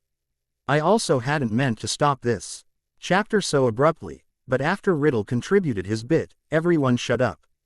And I couldn't get them to say another word. Answers to questions asked in the reviews can be found in the Loprog. Usually after the next update. "You look pretty good for a corpse. You look pretty good for a corpse." SCG Infirmary, July 31, 2001. Daniel stared at the door. His friends had just left through, stunned. He had never given any thought to the fact that there GHTB, or in this case had been a Harry Potter and a Tom Riddle in this universe. It should have occurred to him, especially after he'd visited 2 alternate universes through that mirror. It finally occurred to him that the only reason he hadn't given it any thought, even back in the 80s when they were alive, was because by then he'd thought of himself only as Daniel Jackson, the son of Claire and Melbourne Jackson. It wasn't that he'd forgotten who he had been, it was just that it had no bearing on his current life until someone had brought it up today. He still even did wandless magic ocasio. Nally and brewed a few of the more useful potions he'd learned in potions class, like the pepper up one for when he had to be awake for long periods of time. In hindsight, he realized that the bad headaches he'd suffered in 1980 and 81, while on that dig with Dr. Jordan, hadn't been because of eye strain, or his needing a new prescription, but because of entropic cascade failure. He had probably been protected from the worst of it, because he carried within him the essence of Daniel Jackson, a boy who had died with his parents in 1973. New York Museum of Art, January 18, 1973. Even though he was near the back of the tomb display, where it would not be easy for anyone to see him, Harry stayed under his invisibility cloak, watching as the Jacksons worked on erecting the columns for the tomb display that was to be set up in the New York Museum of Art. This was going to require precise timing to pull off. It had taken him several months of research to find a suitable life to assume, not men. Get the potions he was going to use brewed correctly. He was just thankful that he'd had enough foresight to purchase plenty of the ingredients he would need for the potions. That old library of the founders had been a treasure trove. The spells he was going to use and the potions that he'd had to make had once been part of a very old binding ritual between a master and apprentice, back in the days when there were no magic schools. The spells and potions ensured that no knowledge would be lost if the master died before the apprentice completed his training. Per the spell's explanation, assuming the apprentice had no direct hand in the master's death, then all the master's knowledge and skill would have passed on to the apprentice so that that knowledge and those skills would not be lost. There had also been potions in there that would allow one to permanently alter their appearance, right down to the DNA. Those had been used to assure that bastard children and unwanted magical babies from Muggle families would share the traits of the wizarding families they were taken into. Harry had taken great care in choosing the life he was going to assume. It was going to be a child and not an adult, but it had to be one who was going to die anyway and not from disease. The child also had to be an orphan and preferably one new to the country he intended to make his home, that way the sea. Hild wouldn't have that many friends to start off with, so he wouldn't have to explain away any changes in behavior. According to the articles he'd read, Doctors Claire and Melbourne Jackson along with their 7-year-old son, Daniel, had been killed. The stone roof of the tomb display they were setting up slipped and came crashing down on them. The authorities hadn't known about the child until they got to the back of tomb display. He was found crushed by a section of column. The only thing they had concluded was he had somehow gotten back there without his parents, or any of the other adults in the area, seeing him. Using the time turner he'd swiped from Dumbledore's office, During his last year at Hogwarts, Harry went back in time, each time in a slightly different position so he would have a good idea where everyone was and what they were doing the moment the accident happened. Right now there were 5 of him here, each had remained stationary, so there was little chance he would bump into himself. He only had one more to go after this one and he wouldn't be hiding then. Over the past few days, Harry had deliberately encountered the boy several times, to ensure all the potions and spells were in place. He had been surprised to find the boy had some magical ability of his own. It was enough to save Harry the trouble of having to link himself to the boy so that his magic could power the spells. He regretted having to use an imperious curse on the boy to get him to drink the potions and then say the spells that bound them together with the boy in the place of master rather than apprentice. Then he'd used an obliviate curse to make the boy forget they had met. He checked his watch. It would be happening any time now. He heard the cable snap and then a scream from Dr. Claire Jackson. He located the tracker spell he had put on the boy and wandlessly transfigured him into a heart-shaped locket that he moved over near Drive. Claire Jackson. It had a picture of the boy inside, so they would assume it was torn off in the accident. The real Daniel would be buried with his mother. A quick single turn of the time turner and he was now back 1 hour. Now to that unoccupied office. He'd found during one of his first few trips with the time turner to take the potions that would complete the setup of his new life. Dr. Jackson, a nurse's voice pulled him out of his memories. I'm fine. Daniel was quick to assure her. My mind just went wandering for a bit. I'd better get back to work though and stop daydreaming. SG7 needs this information ASAP. The nurse smiled. I'll leave you to your work then. As Daniel returned his attention to the photographs in front of him, his mind really wasn't on the translation. It wanted to be down in the brig with the rest of SG1. Trying to find out who the people impersonating his parents were. He briefly considered the idea that they might really be Lily and James Potter and felt a surge of anger at the thought of his parents abandoning him and letting their friends think they were dead. SGC Holding, July 31, 2001. Lily Potter was sitting on one of the cots in the cell, staring at the far wall through the bars, while her husband paced. They had already exhausted the topic of trying to escape. She had managed to convince James that it wasn't a good idea, especially if they wanted to find out what Drive Daniel Jackson knew about their son. Not to mention that they really didn't need the military chasing them. This was the closest they'd been to Harry so far. Lily just hoped that when they finally met this Drive Jackson, he would be willing to share the information he had. She didn't know what she would do if Dr. Jackson acted like Remus Lupin and refused to tell them what he knew. She still shuddered when she remembered the anger that Moony had displayed when they'd apparated to his home after Harry's disappearance 3 years ago. If it had been nighttime and the moon had been out, she was fairly certain that Moony would have ripped them to shreds. It had taken several months of repeated attempts before Remus would even listen to their explanations of why they had let their friends think they were dead instead of in hiding and why they'd apparently abandoned their son. Once he had heard their story, Remus proceeded to verbally rip them to shreds for abandoning Harry and condemning Sirius to Azkaban by their silence. The last thing Remus had said to them, before shoving them out the door, was, he was glad Harry had gone to another world so he didn't have to find out about his parents' betrayal. He hadn't spoken to them since that day and all James's attempts to try and see his old friend had failed. While Lily was hurt that Remus no longer considered himself their friend, unlike James, she could understand why. Even though the werewolf was only evident during the full moon, the wolf's instincts still guided a lot of Remus' behavior. To the wolf part of Moony, the pack was everything and all he could see was that 2 members of the pack had abandoned their cub and the pack. Unless the cub or wolf was sick and couldn't keep up with the pack, that was not considered acceptable behavior in a wolf pack. Especially the abandonment of one's own cub. Such wolves could not be allowed back into the pack, even if the pack now only consisted of 2 and one was far away. The information that Harry had used a portal spell to take him to another world, combined with the knowledge that their son must have found the spell at Hogwarts, sent them on a quest to find the hidden library of the Founders. The arrival of the 3 people who had interrupted their search of Dr. Jackson's flat pulled Lily's thoughts back to the present.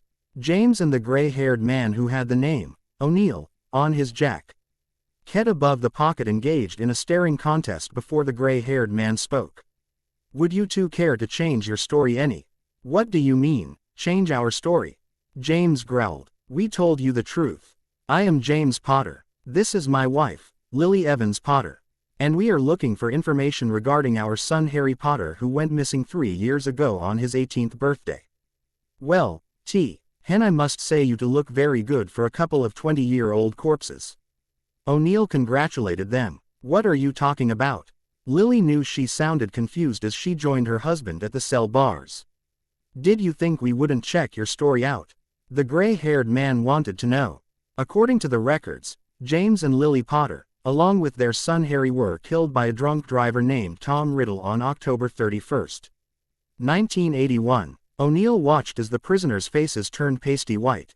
Either they hadn't expected the truth to be uncovered so fast, or they had been surprised to hear the fate of the people they were impersonating. Now would you like to try telling your story again, and this time stick to the truth? It works a lot better. Lily looked at her husband, then said, We really are the Potters, just not the ones from this dimension or reality, if you prefer the term. We came here through a portal that was created using a very old spell. Our son used the same spell years ago to come here, and we came to bring him home. Oh, come on now, do you really expect us to believe that you came here through a magic portal from an alternate reality where magic is real? He turned his attention to his companions and asked, Carter, when did we wander into the middle of an episode of Charmed or Buffy the Vampire Slayer? I'm kind of surprised that you know about those shows, sir. The blonde woman, whom Lily assumed was Carter, commented with a smile. I wouldn't have thought either one of them was your kind of show. They aren't. O'Neill was quick to defend himself. Cassie conned me into taping them for her while she was on that school trip to DC last week. I caught bits and pieces of it while I was recording it for her. Carter smirked. We're getting off the subject here. O'Neill quickly put in, which is magic real, and can it be used to create a portal between realities? The black man with the gold tattoo on his forehead put in. Exactly, Teal'c, O'Neill agreed. Daniel Jackson once showed me a tape of a magic show and explained that stage magicians rely heavily on misdirection and sleight of hand to accomplish their stage tricks. Teal'c commented, Is there such a thing as real magic, Major Carter? It depends on who you ask, Teal'c. She told him. A Wiccan would tell you, yes. Others would say, no, it's all fakery and tricks. I think I can settle this debate for you, James told them, but I'll need a little more room than I've got in this cell. O'Neill was instantly suspicious. What are you planning to do? I am an animagus. Seeing the blank looks, he added, An animagus can shift into the form of an animal. In my case it's a stag. If you do indeed change into such a large creature, then it is understandable that you would need more room to accomplish it, Teal'c observed. O'Neill looked at James Potter consideringly for several minutes before walking to the door and having a whispered conversation with one of the guards outside. A few minutes later another person appeared and handed him an odd-looking gun.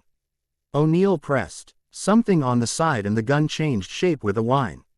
Weapon in hand, he unlocked the cell door and gestured for James to move out of the cell and to the far side of the room. Go ahead, O'Neill told him. James purposely did the transformation in slow motion, as if it were the first time he'd done it, so they could see it wasn't some kind of trick. Once the transformation was completed, he moved slowly and carefully, turning around as if modeling for them. The reaction of the three people standing on the other side of the room was rewarding. The older man, O'Neill, was staring at him, mouth opened in amazement. The black man with the odd name of Teal'c had shown no reaction other than a raised eyebrow, as if strange things happened around him all the time and this was nothing new. The woman, Carter, had a look on her face that reminded him a low of Lily when she was trying to figure out a new spell. The woman moved up carefully and touched his neck and lower antlers. They're real, sir, and there's no way he could have disappeared from this corner without us seeing him go. Change back now, Potter, O'Neill instructed. Once he was back in human form, James Potter asked, Do you believe us now? That you can work real magic, O'Neill commented, Yeah. That you came through a magic portal from an alternate reality, maybe. Look, Lily spoke up before her husband could open his mouth and stick his foot in it. All we want to do is find our son. He doesn't belong here any more than we do. We just want to bring him home. Just let us talk with Dr. Jackson. Get what Harry left with him and we'll be on our way. Once you've given us back our personal possessions, including our wands, James added. You've still got questions to answer before any of your possessions will be returned, or before you will be going anywhere. O'Neill countered. And according to Dr. Jackson, the Harry Potter he met is an orphan and he left nothing with him. So, if that young man was indeed your son, why does he think you're dead? And are you sure you found the right reality? After all, Potter and Harry are both common names, so how can you be sure your son is here? Carter put in. There are thousands of alternate realities out there, if not millions of them. Can we at least discuss these matters someplace a little more comfortable? James requested. Daniel. Jack's voice interrupted his train of thought, just as he was getting to the most interesting part of the steel carving that SG-7 needed translated. Daniel looked up and saw his friend standing there, nervously shifting from foot to foot. What is it, Jack? Well, there are a couple of people outside who would like to talk with you. The general said it was okay. While he was fairly certain he didn't want to know the answer, Daniel asked anyway. Who wants to see me? James and Lily Potter. Daniel gave him the expected look of disbelief. I thought they were dead. The ones from this reality are, his friend agreed. These two are from an alternate reality only. They didn't get here by traveling through a mirror like that one you fussed with on 233. According to them, they came here through a portal created by a magic spell. The Harry Potter you met apparently did too. And why do they want to see me? Daniel interrupted. They want to talk with you about the Harry Potter you met in Chicago. O'Neill told him. They said they came to bring him home. The Harry Potter I met is an orphan. Remember? Daniel put in, really wanting to avoid this. Yeah, Jack scratched his head. Well, it seems that may not be the case. The Potters faked their death somehow. Anyway, the general said it was okay for them to talk to you about him. Daniel sighed, not wanting to deal with this right now, but then again, he didn't want to have to deal with it later either. Finally he said, let's get this over with. As Jack left the room to fetch the Potters, Daniel took several deep breaths to calm and center himself so he could strengthen his mental barriers, in case either of the people coming in was a skilled legilimens. As his teammates led the couple in, he did a quick bit of wandless magic to check for glamours but detected nothing. When he caught sight of the couple's faces, he hoped that his expression of polite indifference hadn't slipped. Though they looked older than the pictures he had of them, it was quick clear that James and Lily Potter were indeed alive. An absurd argument began in his head. Unless I'm very much mistaken, there's now only a few years separating our ages. I wonder what they would say if I told them I was their son.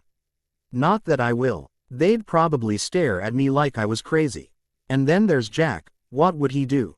I don't want to be forced to leave. I love my job here and I don't want to lose it. I'm making a difference here and I am protecting my home. I won't lose it, just because these two somehow managed to reappear in the world and find me. Not knowing the thoughts going through the man's head, Lily Potter was the first to break the awkward silence that had filled the room. Dr. Jackson, I want to thank you for agreeing to see us. I only did it to stop you from breaking into my apartment again. Daniel told her flatly. Yes, we're sorry about that. Lily sounded apologetic. That doesn't excuse what you did. Daniel's response surprised his friends. With the possible exception of the Goa'uld and a certain senator, the archaeologist-linguist was usually willing to extend the hand of friendship to just about anyone, as well as give them a second chance. According to Jack, you claim to be the parents of a young man I met 2 or 3 years ago. We are his parents, James growled. Lily put a hand on her husband's arm, silencing whatever else he intended to say, and stepped forward, holding out a small photo to Daniel. This is the most recent picture we were able to find of Harry, before we came here. We're fairly certain he wouldn't have been wearing any glamour charms when you met him, since he wouldn't have expected anyone else to be able to follow him here. Glamour charm? Sam asked. It's a disguise spell. Lily told her. It's visual disguise only. It's not tactile. Daniel took the picture reluctantly. wondering which one it was. In his 6th year, because he was tired of the wizarding press and Colin Creevey taking pictures of him without his knowledge or consent, why gone through the Hogwarts library looking for a spell that would blur his image. His last 2 years were relatively free of those trying to get his picture without his consent, because all they got was a fuzzy image in his place. The picture Lily Potter had handed to him was one of the ones he had allowed Molly Weasley to take of him at his Hogwarts graduation, except this one was still.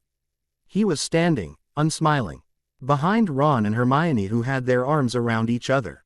Daniel didn't have much time to dwell on thoughts of his former friends as Lily said, "As you can see, he looks a lot like James, though he has my eyes. Dr. Jackson, we just need to know anything you can tell us about our son. Please help us find him." Daniel briefly considered lying and saying that the person in this photograph looked nothing like the Harry Potter he had met, but aside from the fact that they probably would think he had just worn a glamour, he wanted some answers from his parents before I tell you anything. And understand this, what I do decide to tell you will be based on how honest you were with me. I want some answers first. Now you listen here. James spat. "Harry is our son." "No, you listen." Daniel overrode whatever he had been about to say. "You claim to be Harry's mother and father, but the young man I met believed himself to be an orphan because his parents died when he was still a baby, and the relatives he was left with treated him like a cross between a slave and a leper. Having lost my parents at the age of 7 and spent time in foster homes, I think I can I know how Harry might feel if his parents who he thought were dead suddenly turned up, so before I say one word about him to you or anybody else, I will be the one determining if you have the right to that information. He is our son, Dr. Jackson," Lily pointed out, "whom you apparently abandoned, Mrs. Potter." Daniel countered. "Why was that? Yes, I know it's a Cliffy, but the conversation between Daniel and the Potters isn't quite working right yet, and I want to post what I had. Besides, I'm feeling a little sadistic today. Answers to questions asked in the reviews can be found in the Loprog. Usually after the next update. I'm the one who decides, not you. I'm the one who decides, not you. It's complicated," Lily told him. "Well, as you can see," he gestured toward the cast on his leg. "I'm not going anywhere, and you aren't going to get anything from me until I'm satisfied that you aren't going to be causing that young man any more pain." "Who are you to dictate terms to us?" James Potter demanded. "He's our son and we have the right to see him and bring him home." "You have no rights, Mr. Potter," Daniel countered. "You gave up those rights when you abandoned your son. Also, if I remember correctly, Harry Potter must be at least 20 years old now, right?" 21, Lily murmured, but Daniel heard her. 21 then. That makes him a legal adult in any country you would care to name. It is his rights that matter now, not yours. Daniel looked James Potter in the eye. "That means he has the right to decide what he wants to do, and I'd say he's already made that choice. Seeing as how he is here and not in the reality where he was born. After all, he left your reality of his own volition. No one held a gun to his head, so there must have been something there that drove him away. Making a trip through any kind of portal to an alternate reality is dangerous, whether it is one created by technology or magic. You risk entropic cascade failure, especially if the you in this reality is still alive." "What is entropic cascade failure?" Sam put in when James seemed to be having trouble finishing the word. James nodded. "In simplest terms, two of the same person cannot exist in the same reality at the same time." Sam told them, "If the James Potter that really did belong in this universe were still alive, then this universe would begin rejecting you about 48 hours after your arrival here, because you don't belong. It's similar in a way to what sometimes used to happen with donated organs. If the donor organ wasn't an exact, or close enough match to the removed one, then the body would reject it and try to destroy it because it didn't belong. We've seen it happen and it's not a pleasant experience to go through." "Dr. Jackson," Lily spoke up again. "We just want to see him. Talk with him and try and convince him to come home." "And what would you say to him, Mrs. Potter, about why you abandoned him?" Daniel repeated his earlier question. "How would you explain your choices that left him living with people who hated the fact he existed in the first place?" He took a deep breath, trying to get his temper under control. He couldn't let them suspect who he really was, or he'd never get rid of them. I'm the one you have to convince first, Mrs. Potter. Because I think I can say with certainty that if my parents showed up today and told me they'd been alive for the last 30 years, after I saw them die right in front of me when I was 7 and knowing that they'd abandoned me, I'd tell them to go to hell and take the shortest route to get there. You see, as far as I'm concerned, they would be telling me that whatever they had to do or were hiding from was more important than me and that I didn't matter one damn bit to them. Looking at them standing there expecting me to forget, because we were going to be a family again, would probably make me go postal. Daniel. Jack couldn't understand why his friend was so angry with these people who just wanted to find their son. He knew that if Charlie were still alive and had gone missing, he would turn the world over and shake it trying to find him. Think about it, Jack. Daniel knew what he was asking with saying his name that way. If you and Sarah had left Charlie, he held up his hand. I know you wouldn't, but just for the sake of argument, say you and Sarah left Charlie alone. But did it in such a way that he believed you were dead, and then he was raised by people who loathed you and hated the fact that he even existed. Now take it forward to where Charlie is an adult, and you suddenly reappeared expecting everything would go back to where you were all one big happy family. Would you really be surprised if Charlie wanted nothing to do with you and Sarah? Jack gave the scenario that had been laid out by Daniel serious consideration and had to finally admit. No, I wouldn't be surprised, but I would hope that one day we might manage to at least be friends. If not family again. Exactly, Daniel agreed. And since the younger Mr. Potter is not here and I am the one who has the information they want, I'm the one who gets to decide whether they deserve to have it or not. Daniel returned his attention to the Potters, who were now looking somewhat worried. He wondered if it was because of what he'd said about how their son might react toward them, or at the thought that he might not tell them what they wanted to know. Now for the third time, why did you abandon your son, Mrs. Potter? How much did our son tell you about where he came from? Lily wanted to know. Nothing, Daniel replied. I didn't even know he was from an alternate reality until now. All we did discuss of his childhood was that his parents, like mine, had been killed. Only he lost his while he was still a baby. He was raised by an aunt and uncle who hated the very ground he stood on, and if they could have figured out a legal way to get rid of him, they probably would have in a heartbeat. He also told me he came into his trust fund that year and was going to do some traveling. See places he'd only read about. Now it is your turn, ma'am. To understand what happened, you will need a little history first. Lily told him. About 40 maybe 50 years ago is when it all started. A young wizard named Tom Riddle, who was a very powerful wizard, went dark, or I suppose you would say he started using his power for evil. He was the heir of an ancient wizarding bloodline that was descended from a man who was obsessed with keeping the magical race pure. To most in the wizarding world, the four main groups of people are broken down like this: pure bloods, half-bloods, muggle-born, and muggles. A muggle is a person with no magical ability at all. Half-bloods are those with one magical parent and one muggle parent. A muggle-born is a person with magical ability who is born into a muggle family. Pure bloods are those whose lineage is made up of those with magical ability, going back at least several hundred years if not more. Anyway, after he graduated from Hogwarts, that's a school where young wizards and witches go to learn to use magic, he changed his name to Voldemort. Daniel wasn't surprised at the pause, but he noticed she didn't flinch or have trouble saying Riddle's other name. A moment later she continued. Voldemort. RT had started gathering followers mostly from among the purebloods, while he was still in school. He convinced them he could give them more power and that they would no longer have to hide in the shadows. He also convinced them he had the same goal as they did, purifying the wizarding world by getting rid of the muggle-borns and half-bloods. Shades of Adolf Hitler, Jack commented. Tom Riddle, as Voldemort was originally known, did grow up during the era of Hitler and World War II. So it is possible that he got some of his racist ideas from the man and combined them with his loathing for the Muggles, who had mistreated him while he was growing up in an orphanage. Lily agreed, before continuing with her history lesson. Voldemort kept on gaining power and sowing fear. It reached the point where People were afraid to say his name and referred to him as you-know-who or he who must not be named, among others.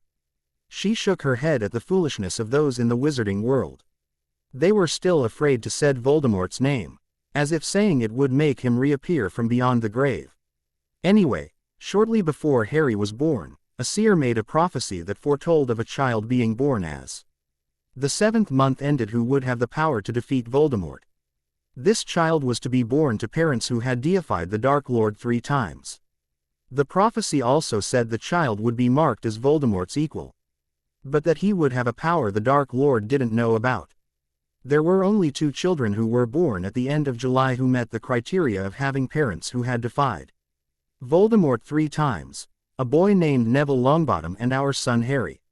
Originally it was thought that only Dumbledore knew about the prophecy, but one of Voldemort's agents heard at least part of it. Enough to tell the Dark Lord which children needed to be dealt with.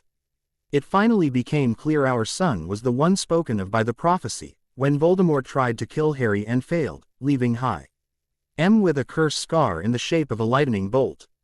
As fascinating as I'm sure this little history lesson is, you still haven't answered Daniel's question.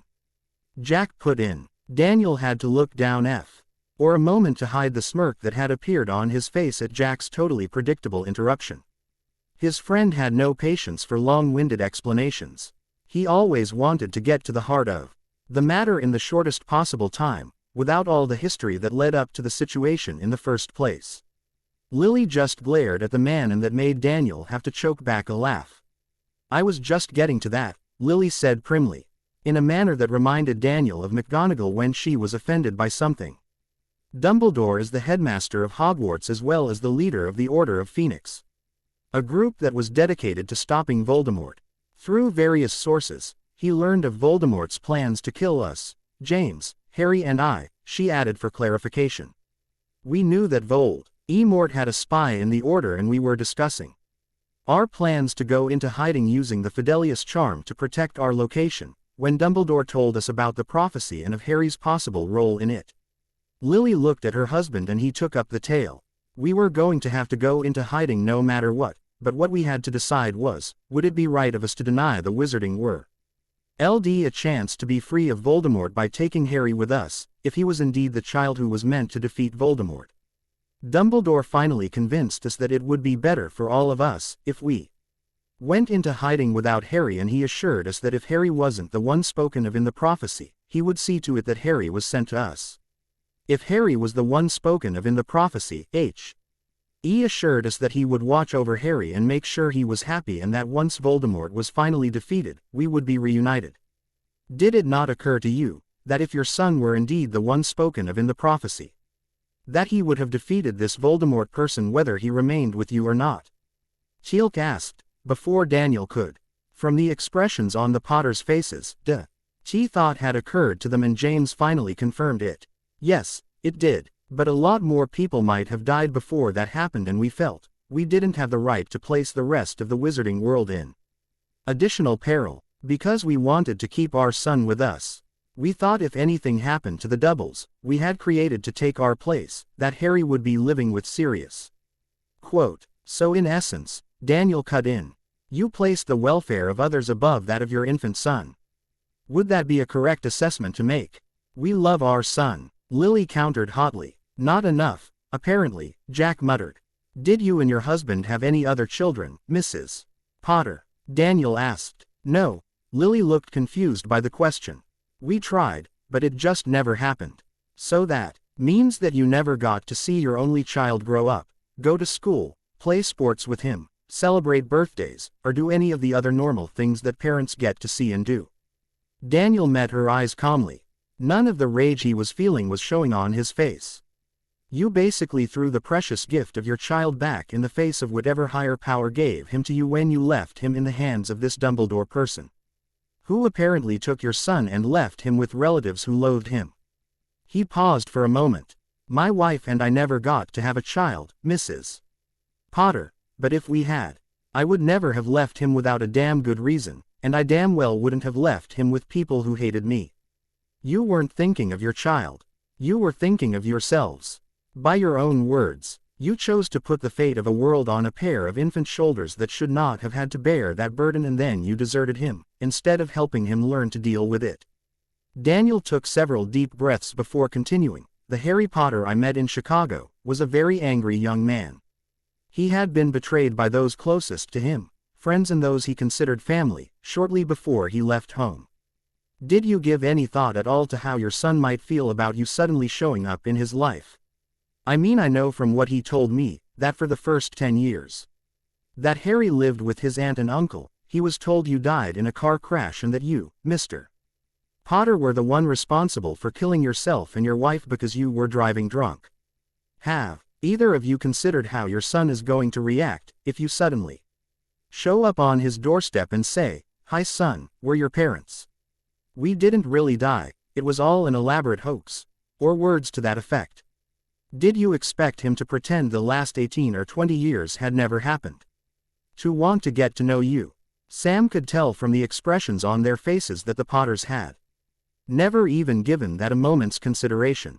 Apparently they had expected their son would be so glad to see them alive he would just ignore what they'd done. While her own family had been far from perfect, especially with her father being in the military and away a lot, she had always had that foundation to build on and their love to fall back on. It sounded as if the young man, Daniel seemed to have gotten to know very well in a few hours, hadn't had that foundation, and she felt sorry for him because of it. Daniel asked another question before they'd had a chance to answer the last ones. Quote, "Jack told me that you intend to try and take your son back. Is that correct? He doesn't belong here," James told him. "He belongs at home among his family and friends. From what he told me, it doesn't sound like he had either one back where he came from." Daniel countered, "How did you get to know our son so well, Drive Jackson?" Lily asked. "Dumbledore told us he was always a very private person, keeping things bottled up inside. Daniel has always had a knack for getting things out of people." Jack told them proudly. "He's gotten quite a few people to open up, who you would have thought were silent as the grave. He also hates to see people in pain, any kind of pain." "Mr. and Mrs. Potter," Daniel looked very serious now, "if you do find your son and he tells you to go to hell and that he has no intention of coming back with you, what are you going to do? Will you use some magic spell to force him to comply with your wishes?" Lily and James looked at each other aghast at the idea of using the imperious curse on their son. Then Lily cried, "No, we would never use magic to compel our son to do what he didn't want to do." "But you didn't rule out other means of trying to persuade him," Jack observed. "Harry doesn't belong in your world," James repeated. "He doesn't appear to belong in yours either, since he chose to leave it," Sam observed. "Taking a portal to another world, not knowing if what lies on the other side of it is better or worse than what you left, implies that it was preferable to take the risk than remain where he was." "There were some problems back home," Lily admitted. "But they've been taken care of. The people of the wizarding world just want him to come home.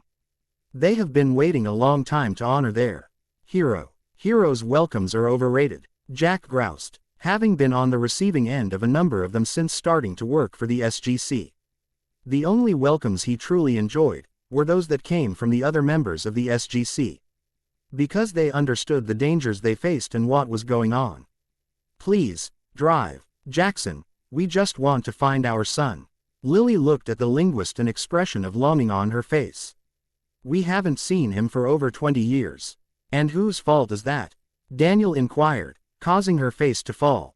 "I have one more question for you."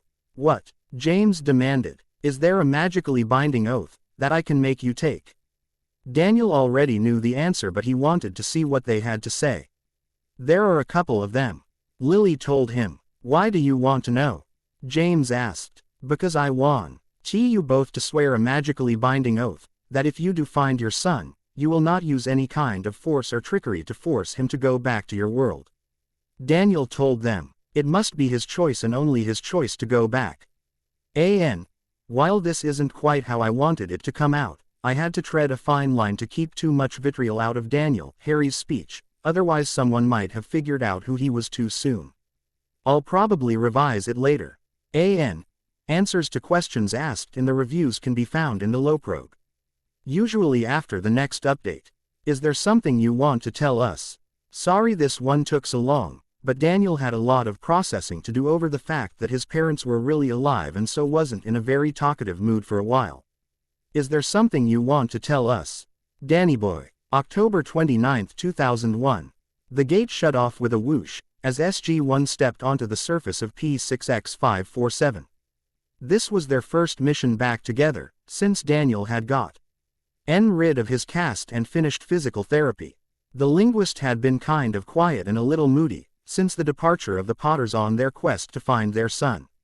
All attempts by his friends and co-workers to try and cheer him up and get him interested in what was going on around him, while not exactly a failure, hadn't exactly been a rousing success either. Jack figured that what Daniel needed to get himself back to normal was a few days on some alien world poking around some interesting ruins. So once Janet had declared the archaeologist fit to go off-world again, he'd started looking for a likely world. When the Malpan UAV flyovers had revealed the unusual ruins on this planet, Jack had spoken to the general and convinced him to let SG-1 have the mission. As Daniel started to head toward the hill that the ruins were on the other side of, Jack couldn't resist saying, "Remember Daniel, the general only gave us a couple of days for you to play with your rocks." Glaring at his friend, Daniel strongly resisted the urge to stick his tongue out at the older man. "Teal'c, I'll take point." O'Neill smirked as he moved quickly to get in front of the archaeologist, before Daniel could get too far ahead. While the Malpan UAV hadn't shown any potential sentient life on this world, Jack swore that sometimes Daniel could find trouble in an empty room. He didn't do it deliberately, Jack was certain of that. But no matter how innocent-looking a situation was, it was like the universe had decided to make Daniel a magnet for whatever disasters happened to be lurking in the area waiting to happen. General Hammond had commented to him more than once that the rest of SG-1 was just as bad as Dr. Jackson. And when he was being honest with himself, Jack had to admit there was a grain of truth in that statement. But Daniel was far worse at attracting trouble than he, Sam, and Teal'c put together. It took about an hour to reach the ruins, and Jack was pleased to discover on the outskirts of the complex of ruins that there were still a couple of buildings that were intact that they could use for shelter. And from either one they had a good view of the area, leading up to the complex from the gate. He looked over at Daniel and was pleased by the expression on his face. The younger man looked like a kid in a toy store, not knowing where to go first. He nudged Carter, and gestured with his head toward the archaeologist, who was oblivious to them. Sam smiled, relieved to see that expression on Daniel's face. She knew very well that the colonel had gotten this mission for Daniel, to try and get him out of his funk. She had no doubt that O'Neill would be bored out of his mind for the next couple of days, but he was willing to endure it for Daniel. Sometimes, at least in the privacy of her own mind. Sam thought the colonel considered Daniel like a cross between a younger brother and the son he still missed even after the time that had passed since Charlie's death. And he would do almost anything for him as long as it didn't compromise the safety of Earth or the team. "Daniel," Jack called, and when the other man didn't respond he repeated the call a little louder, "Daniel." Quote, He could tell the archaeologist was only half listening as he looked at the carvings on the pylon nearest him. "Daniel, we need to set up camp," Jack told him. "There's a building over here that's intact and we're gonna use it." "Okay," Daniel agreed, not turning his attention from the pylon as he got out his camera, so he could record the carvings. Not having the heart to drag the younger man away. Since this had been the whole purpose in coming to this world in the first place, Jack just said, "Teal'c, I will keep any eye on Daniel Jackson, while you and Major Carter set up camp." Teal'c correctly interpreted his request before he had a chance to voice it. October 31, 2001, 3 p.m. Daniel popped the tape out of his video camera and put in a new one, so he could finish recording the carvings on the walls of the temple. At least that's what he assumed this building was. Jack had already been by twice to remind him they were leaving at 6 p.m. Before starting on the final wall, Daniel shook his head at O'Neill's antics. The colonel must have been bored out of his mind for the last 2.5 days, given that so far there had been nothing here for him to shoot at or blow up. He was still amazed at his friend's thoughtfulness sometimes. While he may have only been going through the motions over the last couple of months since the Potters left, Daniel knew that O'Neill had chosen this mission solely because of him. Only a real friend would choose to do something that would bore them to death, in an effort to try and cheer someone else up. Even after all this time in this universe and at the SGC. It still surprised Daniel when someone actually went out of their way to do something for him, without thinking about what they were going to get in return. When he was living in the wizarding world, with very few exceptions, the people he came into contact with and those who befriended him fell into the category of either users or fair weather friends, who disappeared the moment he was labeled dark or evil by those in power. Ron had been a prime example of a user. The youngest Weasley son had been his friend as long as he could share the spotlight or gain something from being Harry's friend. Daniel conceded that Ron's friendship with him had put the other boy in danger and that Ron had followed him into danger, but doing so still kept him in the spotlight. Ron had shown his true colors during the first part of the Triwizard Tournament, when it appeared that Harry was trying to get the spotlight to himself, by not even being willing to listen to him. Unlike those in the wizarding world, who viewed him as either hero or the next Dark Lord, depending on their own warped standard or what those in the press or power had to say, Jack, Sam, and Lassie had stuck by him through the good and bad. And, he acknowledged, some of the bad had been pretty bad, like when he was addicted to the sarcophagus. In fact, the whole of the SGC had stood by him at one time or another. Even when he had done things that angered the powers that be, simply because it had been the right thing to do. As he continued to videotape the 3 different sets of carvings, Daniel mentally thanked the founders. Yet again, for the portal spell. It was thanks to them that he now had a family, not one of blood true, but it was one of spirit. Those families were by far the strongest and most enduring. Over the last few months he had been very grateful for the undemanding presence of his family, as he tried to work through the knowledge that his parents were really Ivan B. had left him to fend for himself in the wizarding world with one of the darkest wizards out to kill him. While none of them had pressured to talk about what had made him go quiet and moody most of the time, his teammates had silently let him know that they were there if he wanted to talk and that they would stand by any decision he made regarding his problem. Daniel also knew that as Ong's introspective mood didn't start affecting their teamwork, they would never pry into it. Their belief seemed to be that he had a right to his secrets as much as they had a right to theirs, and that was the exact opposite of how his former friends Ron and Hermione would have acted. They seemed to feel they had some right to know everything he was thinking and feeling while they could keep secrets from him. Because they weren't the boy who lived. From the summer of his 5th year at Hogwarts on, Harry had had the feeling that Ron and Hermione regarded him as more of an icon, or maybe possession would be a more accurate term. One that had little or no right to keeping his own thoughts and feelings private, and that they and the rest of the wizarding world had the right to decide how he was supposed to act and what he was supposed to do. The sound of an explosion pulled Daniel's thoughts quickly back to the present. He heard the distinctive sound of several staff blasts, followed by the crackle of the radio in his vest. Daniel, he heard Jack saying through the sound of gunfire and staff blasts, were pinned down by Jaffa. We didn't hear the gate, so they must have come in a cloaked ship. Get back to the gate.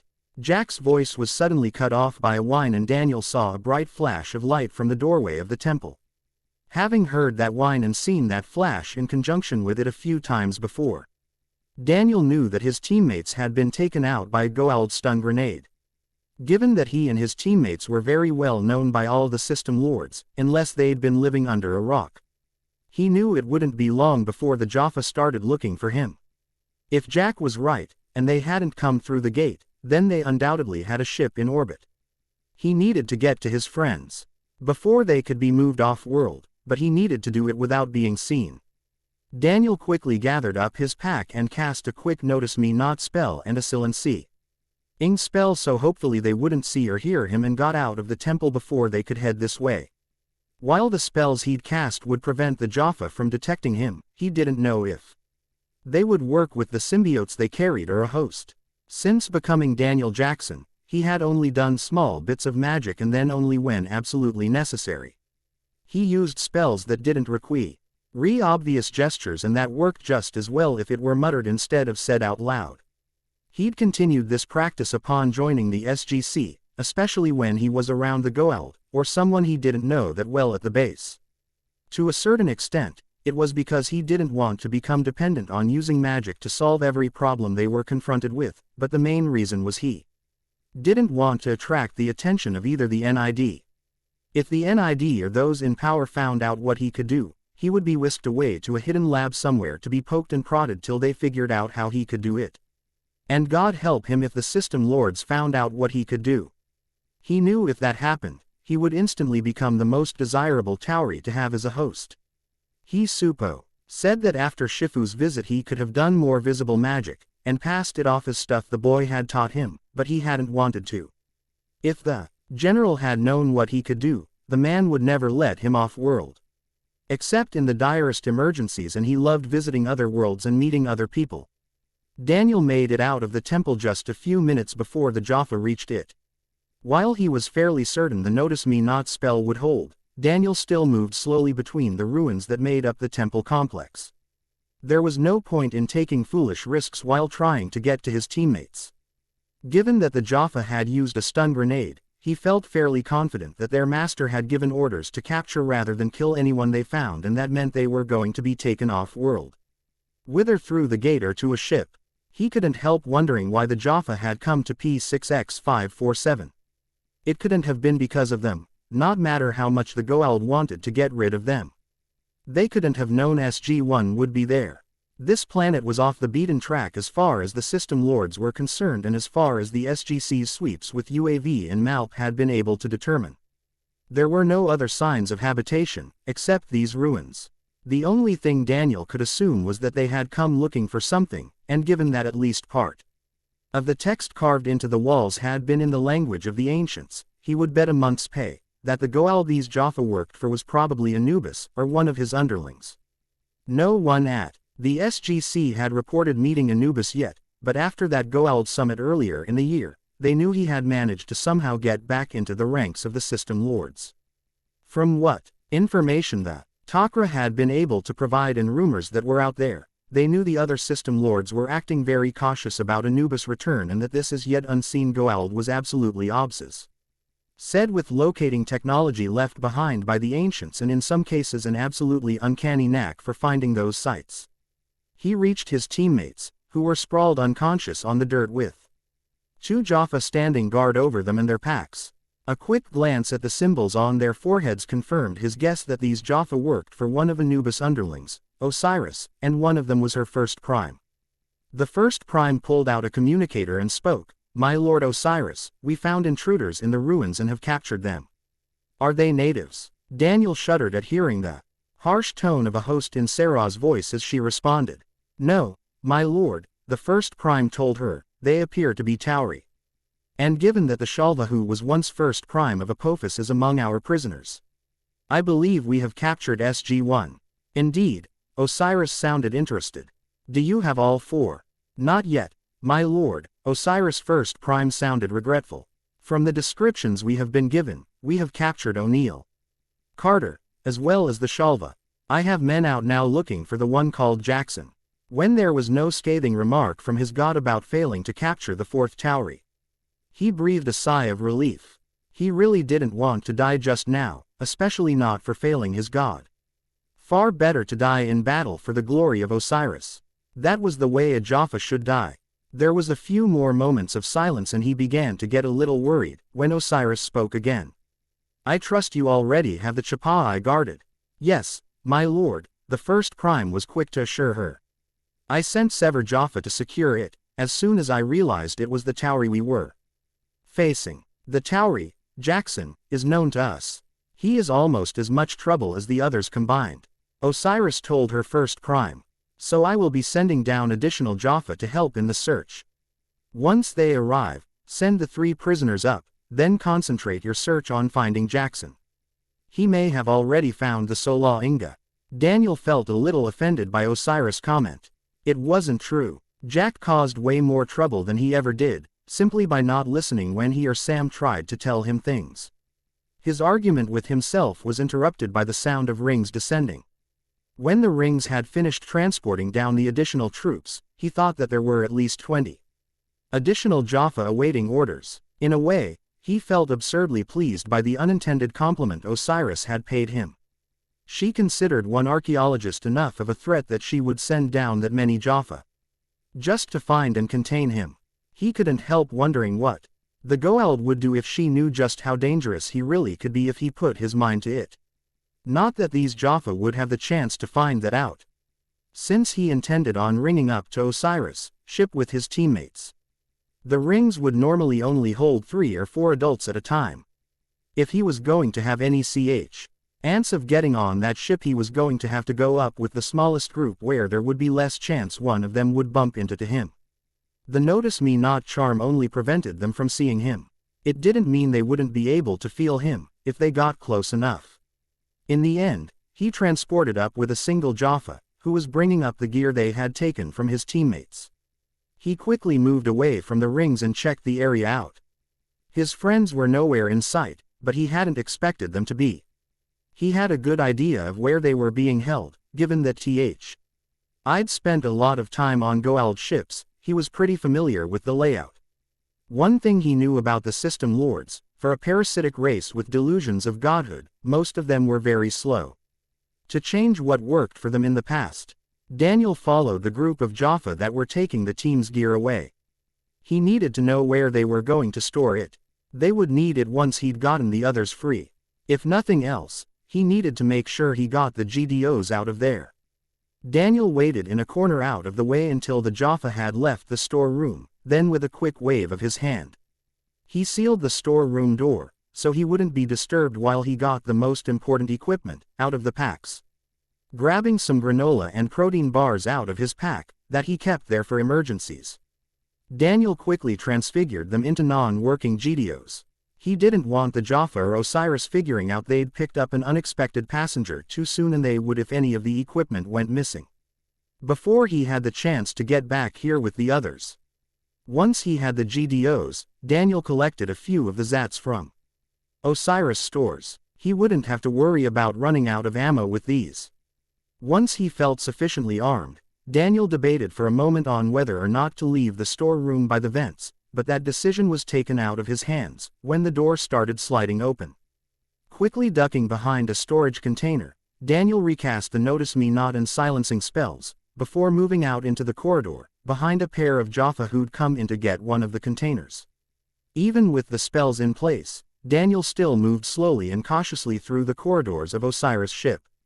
The way his luck usually ran, if he got cocky and counted on those spells to get him through everything, they would wear off right when he was next to a large group of Jaffa. It took him the better part of an hour to locate his teammates. It surprised him that Osiris would only have a couple of Jaffa on guard. Surely she knew the reputation SG-1 had among the system lords. She must be extremely overconfident, if she thought that 2 Jaffa would be able to contain the unpredictable Tauri group known as SG-1.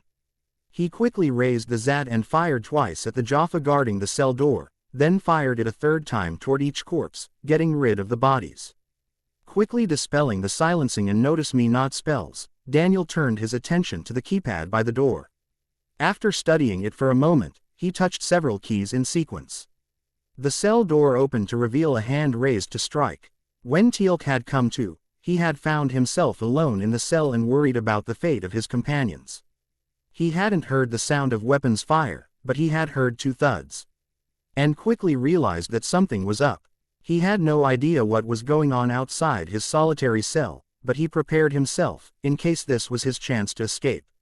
As the door slid open, he raised his hand for a killing blow. As the person on the other side of the door backpedaled, he realized who it was and pulled the blow before it could reach its intended target. Daniel Jackson. Teal'c stared at the archaeologist, stunned. He looked around, trying to see if the other 2 were with him. Are O'Neill and Major Carter also free? Aren't they in that cell with you? Daniel asked. No, they aren't, Teal'c told him. I woke up in the cell alone. Daniel groaned. It would seem that Osiris had learned something from the failures of other system lords. If you capture the Tauri team known as SG-1, do not leave them together in the same cell or disaster will befall you when they escape. The rescue had gotten much more difficult, because unless they Got very lucky there was no way to get the other two, before someone found out one or more were free and figured out he had to be on the ship and not the planet. How did you manage to get on the ship, Daniel Jackson? Teal'c wanted to know. I heard no alarms indicating a prisoner had escaped. Daniel knew he had to come up with a good story and fast. I wasn't captured, Teal'c. After I got Jack's warning, I spent some time avoiding Osiris goons before getting lucky enough to take out one of them. They'd already sent you guys up and he had one of the ring controls on him. He reached into his pocket and quickly transfigured his money clip into one of the ring controls and pulled it out of his pocket. He'd have to make sure to lose it somewhere along the way, since it was a non-functional one. So I had to get to her ship, and real fortunate there was no one in the ring room when I ringed up. In between avoiding Osiris Jaffa, I've been looking for you guys. You're the first one I found and we need to find the others. Before Osiris starts to get bored and wants to have some fun torturing you. Teal'c looked at the archaeologist carefully for a few moments. Something wasn't right, but he couldn't put his finger on what it was, but something about the archaeologist's story did ring true. The only thing he did know for certain was that Daniel wasn't a host. He didn't feel like the Goa'uld. He put the mystery aside, resolving to come back to it later, and said, I concur. There were only 2 guards here, so I don't think the others could be in cells in this area. Daniel told him, handing over one of the Zats he'd taken. And I've already checked out the rest of this level and there are no more holding cells in it. Teal'c took the lead as the 2 men set out for the level. They had to go down another 2 levels before they found another guarded cell. This one held only O'Neill, and he too had awoken in his cell alone and wondering what had happened to the others. They wasted no time on explanations. Because all 3 men knew time was running out. They needed to find Sam and get off this ship before Osiris realized they were loose. They had just started searching the next level, when an alarm started sounding and a voice started speaking in Goa'uld. Daniel, what is he saying? Jack wanted to know as they continued to move through the ship. Teal'c's escape has been noticed, and they've ordered the Jaffa guarding the cells containing the 2 Tauri prisoners to check in. Daniel replied after a few moments. A few minutes later there was another order given in a strident, demanding tone. Without being prompted, Daniel reported, Sam's guards have checked in but yours have not, so Jaffa are heading this way to check on you. It won't be long before they use the ship's internal sensors to try and locate us. Teal'c advised O'Neill. I know, O'Neill agreed. Teal'c, what's the quickest way to the Peltic, from here? That way, O'Neill, Teal'c pointing to a corridor going off the right after he checked their surroundings. Why the Peltic, Jack? Daniel asked. Because if I was Osiris, I would have my one remaining prisoner to where I could keep an eye on her. Especially if I knew her companions would not want to leave without her. Jack told him. Osiris will undoubtedly be on the Peltic, overseeing the search. Sound thinking, Daniel commented. Besides which, she'll definitely have the ring room guarded, so we're going to need a hostage to get out of here, and if we can get the drop on Osiris. Jack's voice trailed off. Their pace through the corridors of the ship was reduced to a crawl as they started having to dodge the Jaffa who were searching for them. They couldn't afford to get pinned down in a firefight just now. They were still a short distance away from the Peltic, when they encountered a large squad of Jaffa, led by Osiris. Standing almost directly in front of Osiris, was Sam with the Goa'uld's hand gripping her throat. There was no way that they fire at her, without risking her final muscle spasm be the one that crushed Sam's throat. Drive, Jackson, I see you decided to join your friends. Osiris commented as if they were discussing the weather. You have always been more trouble than you are worth. However, before I kill you, I would like to know how you got on board my ship without being detected. Well, I don't feel like enlightening you, Daniel countered. A quick glance behind confirmed that they were surrounded. Rather imagine, I can persuade you to talk, Osiris disagreed. It all depends on how much pain you are willing to endure before you do. Now, since you are currently surrounded, I suggest you cooperate by putting your weapons on the deck, or I will kill Major Carter. There is no way for you to escape. O'Neill glanced at his companions and nodded. As he was kneeling down to put his weapon on the deck, Daniel silently cursed the fates for putting him in this position. Before he could change his mind, He quickly extended his empty right hand and hollered, "Accio, Sam." Osiris was surprised as an unseen force attempted to pull the female Tauri out of her grasp in her attempt to retain her hold on her prisoner resulted in them both being pulled to the ground. As her grip on Major Carter's throat came loose, the unseen force pulled the woman toward her companions. Before the Jaffa could make a move to fire on them, Daniel shouted, "Crucio!" His hand pointed at Osiris. The Goa'uld began writhing in pain, but it took several minutes before screams could be heard and they sounded strange in that double echo voice. Daniel hated having to do this to Sarah's body, but there really was no choice if they were to get out of here. At least here, he didn't have to worry about being sent to Azkaban for casting an unforgivable. "You said something about pain and how much someone was willing to endure." Jackson's voice sounded like ice. "I wonder how much pain a parasite like you would be willing to endure. You will pay for this." Osiris just managed to grate out, "Jaffa attack." "I wouldn't do that," Daniel advised them calmly, "unless you want your god to be reduced to a vegetable. I'm your god.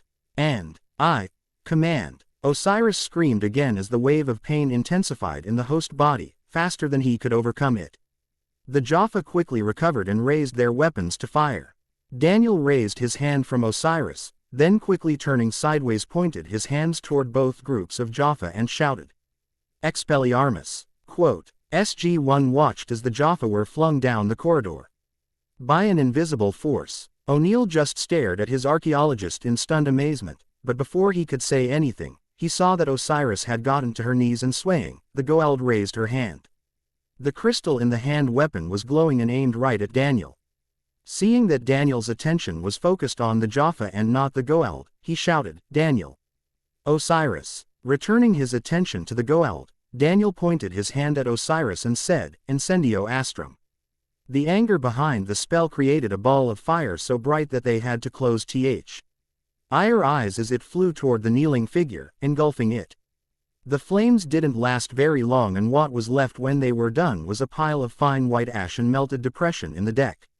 "Is there something you want to tell us, Daniel?" Jack inquired. He didn't like surprises. In fact, he hated them, and finding out one of your team had the power to turn a Goa'uld into a pile of ash and part of a ship's deck while they were it, was something he felt should not have been kept secret. "I suppose," Daniel commented resignedly. Then as more Jaffa appeared in the corridor, and they began firing their staff weapons, he added, "I think this discussion should wait till later, when people aren't trying to kill us, don't you, Jack?" Firing their Zats, the 4 members of SG-1 retreated toward the ring room. Incendio Astrum, Starfire. AN. Answers to questions asked in the reviews can be found in the Loprog. Usually after the next update. I'm a wizard, Jack. I'm a wizard, Jack. SGC 5 p.m. In scheduled off-world activation, Airman Harris called as the alarm began sounding. SF soldiers raced into the gate room, weapons at the ready, as General Hammond came into the control room. The iris, protecting the Stargate, was closed. "Receiving ID signal, sir," Harris told the general. "It's SG-1, sir." "Open the iris," Hammond ordered, surprised that they were returning early. They must have run into trouble again. Because knowing Drive Jackson as well as he did, Hammond had expected to see O'Neill dragging the younger man back through the gate by the scruff of his neck. The SF soldiers prepared themselves, in case SG-1 followed their usual habit and brought back unwanted guests. A few moments later, Daniel and Sam came through the gate at a run and collapsed at the bottom of the ramp. O'Neill and Teal'c were close on their heels. As he was coming down the ramp, O'Neill shouted, "Close the iris." Once he heard the iris close with a clang, Jack sank to his knees by his teammates, breathing heavily. Hammond joined them in the gate room a few minutes later as they were getting back to their feet. There were a couple of thuds a moment later, followed by the gate disengaging. "Colonel O'Neill, what happened?" Hammond wanted to know. "You weren't expected back for another hour. Some of Osiris' goons decided to crash our party earlier today." Jack avoided looking at Daniel, keeping his face expressionless. "We've spent the last couple of hours trying to avoid them as we made our way to the gate. Had a bit of a firefight at the gate." Jack hooked his thumb over his shoulder at the gate. And as you heard, a couple of the party crashers decided to try and join us here. After looking the team over and seeing no immediate injuries and knowing that the post-mission checkup would take a couple of hours, Hammond told them, "We'll debrief tomorrow morning. After your checkups, consider yourselves off duty till tomorrow morning." "Thank you, sir." Jack started hurting. The rest of his team toward the infirmary. The sooner they got the checkups out of the way, the sooner he and the others could start grilling Daniel. That young man had some serious explaining to do. O'Neill had no idea how long he had been able to do stuff like they'd seen on Osiris' ship. Had he learned it on Keb, or was it something Shifu had taught him when he visited Earth and knocked Daniel out? The boy had said he was teaching Daniel, but what had the linguist been taught? O'Neill knew that the NID would have loved to get their hands on Daniel, if they had known he could wield this kind of power. But surely he could have told them about this ability he'd acquired. Or, another thought occurred to Jack as he remembered the visit of the Potters a couple of months ago. Did Daniel have the ability to do magic? If so, then the only one who could have taught him how to use it would have been the Potter's son, which meant that Daniel had lied to the Potters. He did know where their son was. Janet studied SG-1 intently. Something wasn't quite right, but she couldn't put her finger on what it was. All 4 members of SG-1 seemed to be behaving normally, so why did she have a feeling something more had happened on P6X547 than they were letting on? After running every test twice and double-checking each set of results, and finding nothing wrong, she could only assume that it was something to do with the team itself. She couldn't help wondering what could have happened on a mission that was supposed to help Daniel get himself back together. "Let's get some Chinese and head to my place," Jack said as they left the infirmary. "Better go to mine, Jack," she heard Daniel disagree before they got out of earshot. Sighing, Janet hoped that whatever it was, they worked it out before the SG-1 was torn apart. Whether the rest of the world knew it or not, SG-1 was needed to keep the world safe. They had finished dinner. Empty containers of Chinese takeout lay scattered on the living room table. It had been a largely silent meal, not like their usual get-togethers. Daniel knew the others wanted it over quickly so they could get to the questions that were bursting to get out. Jack had almost asked a couple of them while in the infirmary, and he knew it had been a look from Sam that silenced the older man both times. For Jack, that was showing remarkable patience, but he knew it wouldn't last much longer. "All right, Daniel," it was Jack who spoke first, no surprise there. "Just wait a couple of minutes, Jack," he requested, before the older man could say anything. He cast a quick wandless silencing charm, as well as something to block any electronic bugs that might be around. "You can go ahead now, Jack," he told O'Neill. "I just had to make sure no one could overhear this conversation." "How did you do that?" Sam spoke up before Jack could. "How did you yank me out of Osiris' hands?"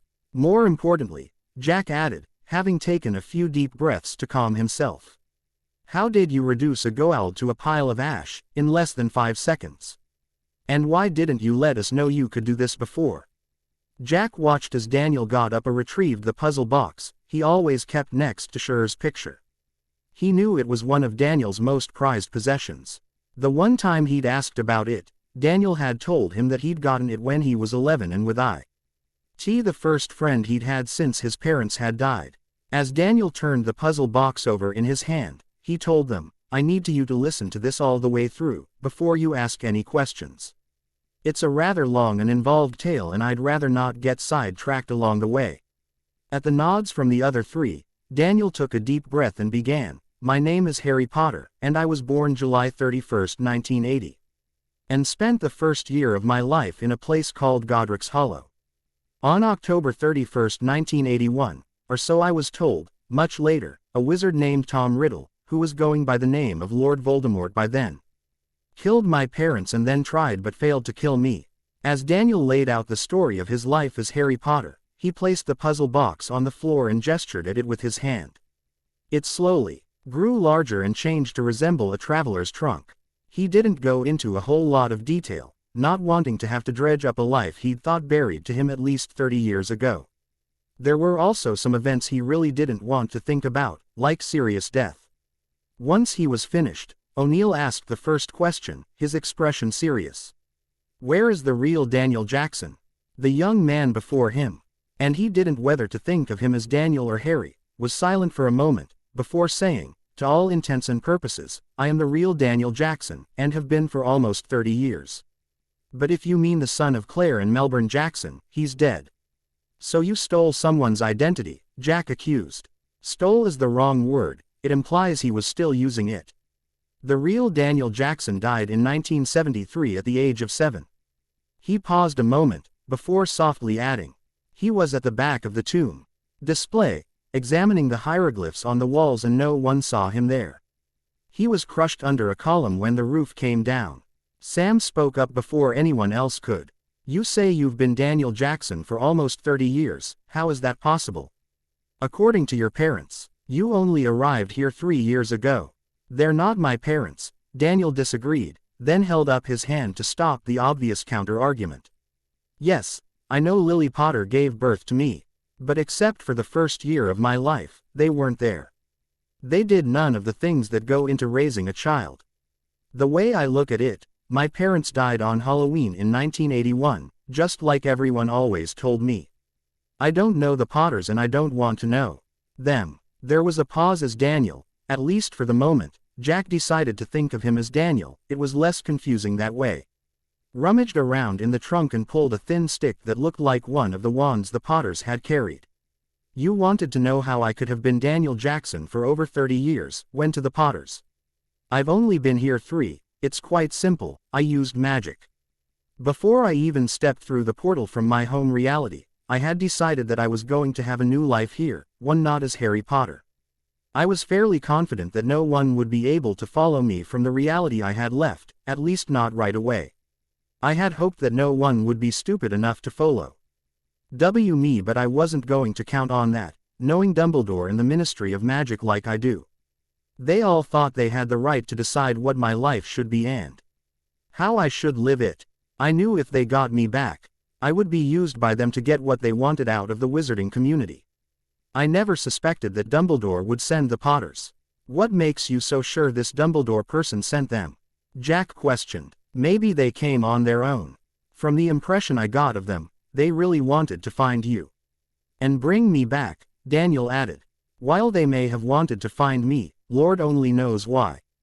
Given that they left me to essentially fend for myself for 20 years, but the bring me back part has Dumbledore written all over it.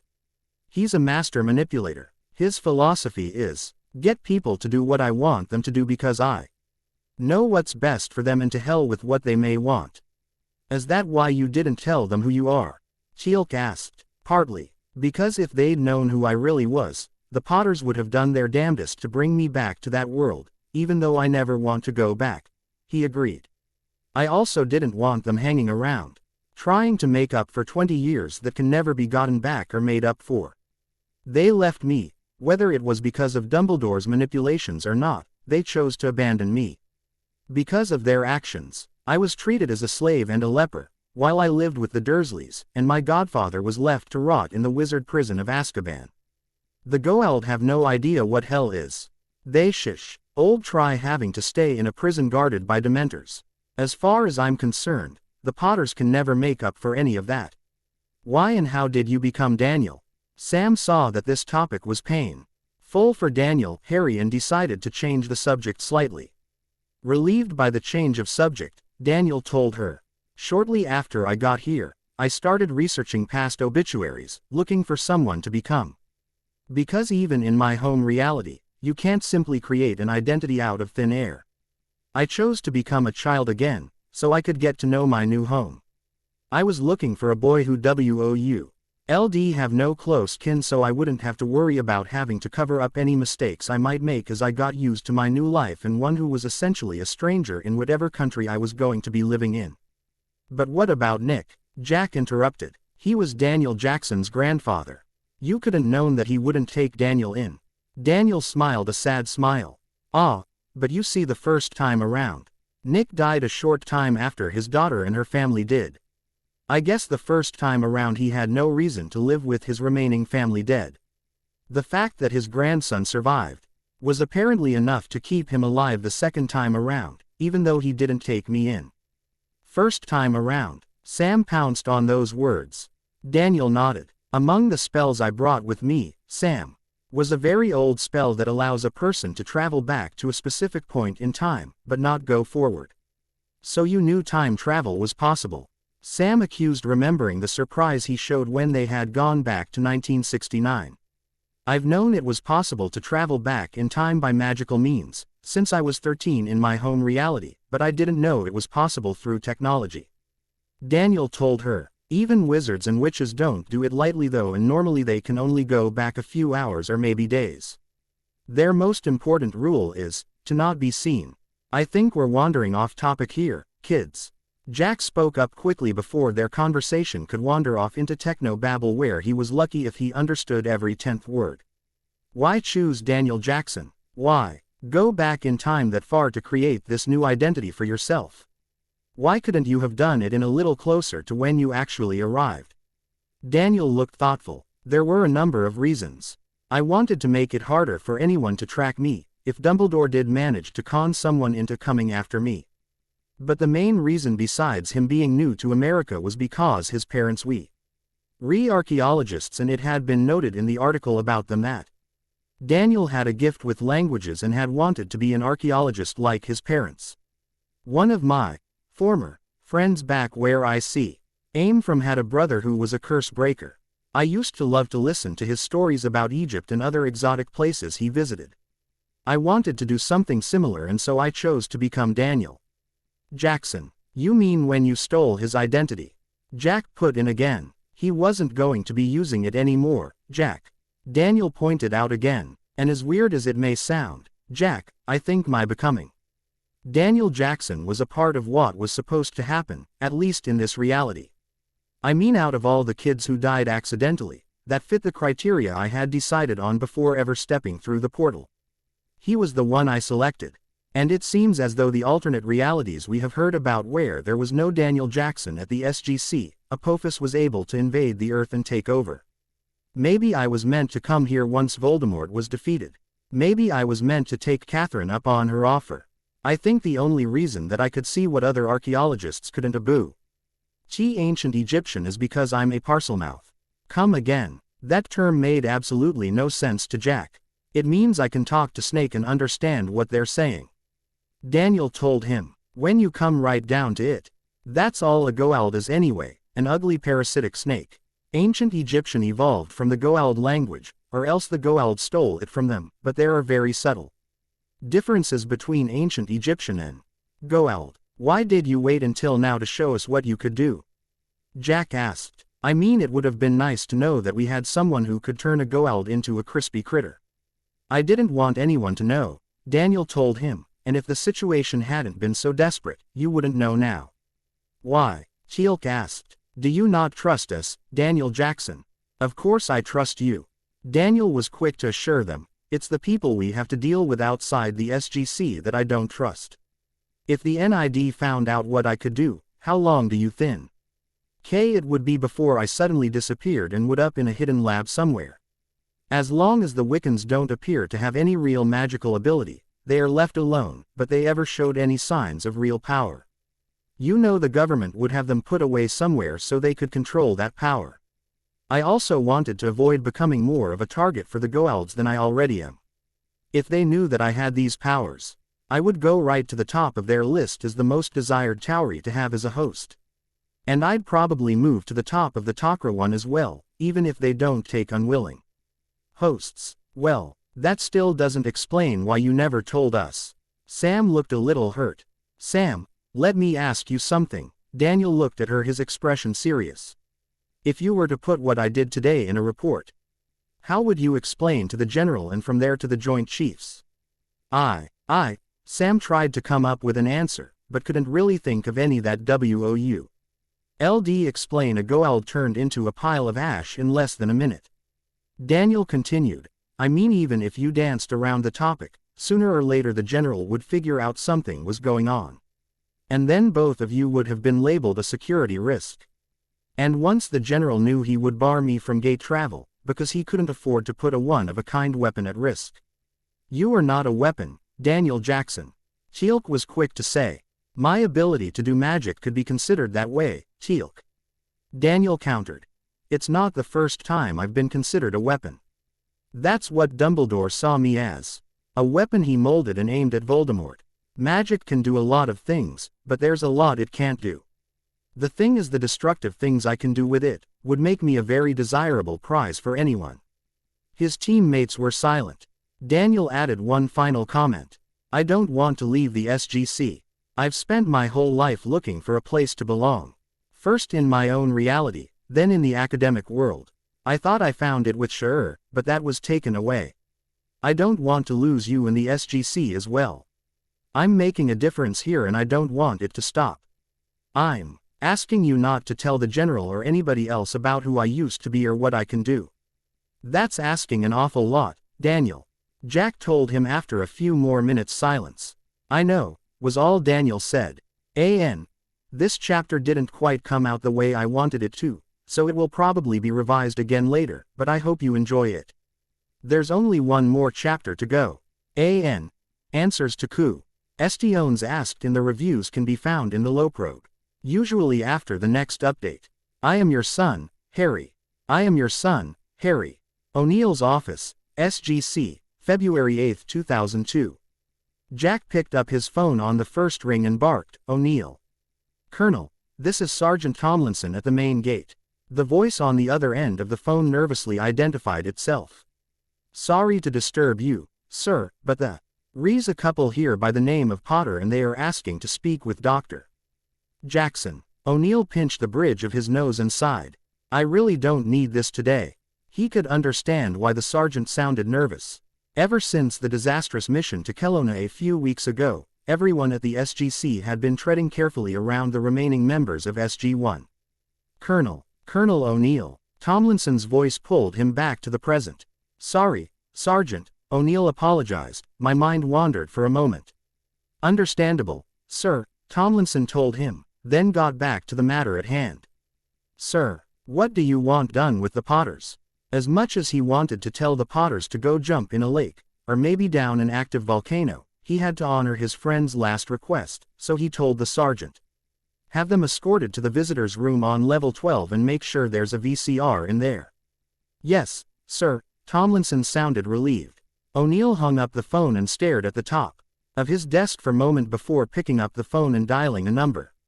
Once the phone on the other end was picked up, he asked, Carter, am I interrupting anything critical? After a pause for her comments, he told her. The Potters are here. There was silence on the other end of the line. After waiting a few minutes to see if his 2IC was going to say anything, he added, I wanted to see if you wanted to go with me when I told them. After listening to her apologetic refusal, he assured her. It's okay, Carter. Believe me, if I hadn't promised Daniel I'd do this, I wouldn't go either. There were a few more minutes of small talk, before O'Neill realized he was just delaying the inevitable, and he hung up the phone. Pulling a video cassette out of a side drawer, he stared at it, remembering the day it had been made. Flashback. Daniel was sitting on the edge of his bed in the isolation room, his hands heavily bandaged. Jack listened in horrified silence as Daniel matter-of-factly said what was going to happen to him as he died a very painful death from a lethal dose of radiation, probably before the sun rose tomorrow. Even the slightly sarcastic note in his voice as he ended with, and there is no medical treatment to prevent that, didn't reassure the older man. He had tried to offer hope. Maybe not that we know of. Daniel quickly shot that idea down. Jack, we don't go running to our off-world allies every time an individual's life is at stake. Jack started to disagree, but Daniel hurriedly continued, and don't go telling me this is any different, because my life is no more valuable than anybody else's. There was nothing he could say that would change Daniel's mind, and though he was angry about it, Jack didn't let it show on his face. Daniel didn't need that right now. The thing that bothered him most was that Daniel didn't realize how important he was. The younger man always fought so passionately for others, but never would for himself. The people Jack was the most angry with were the people of Daniel's home reality. It was their treatment of Harry that gave Daniel, even now after having a chance to live a whole new life, such a poor sense of self-worth. That poor sense of worth had probably only been enhanced in this reality by his being passed from foster family to foster family, because his grandfather, Nick Ballard, would never release full custody so he could be adopted. O'Neill was determined not to give up though, and right now he had a job to do. He needed to find out what happened on Kelowna. Meeting Daniel's gaze, he asked, "What happened?" Daniel looked away, saying, "It doesn't matter." "Yes it does," Jack disagreed. Daniel looked at him in disbelief. "You didn't try and sabotage anything," Jack stated confidently. The elder man's certainty was enough to get Daniel to say, "There was an accident. I guess the scientists figured the government would hold them responsible. I guess they figured it would be easier to blame me. And you're okay with this?" Jack didn't believe that for a moment. Daniel confirmed his belief by saying, "No, but there's not much I can do about that." "Yes, there is." Jack wanted to scream, "Fight Daniel. Don't let them destroy you." Daniel calmly pointed out, "If they really want to blame me, denying it isn't going to change anything." He went on to explain his reasoning. 10,000 years ago, a Goa'uld tried the same experiments that they're trying and he nearly blew the entire planet to bits. When I tried telling them that, they wouldn't listen. They're gonna build that and nothing we say is going to stop them. There was nothing Jack could say to disagree with Daniel's logic. He desperately wanted to be able to give his friend some hope that his sacrifice, whatever it had been, hadn't been in vain. But he couldn't think of anything to say. Daniel had always been the one who was good with words, not him.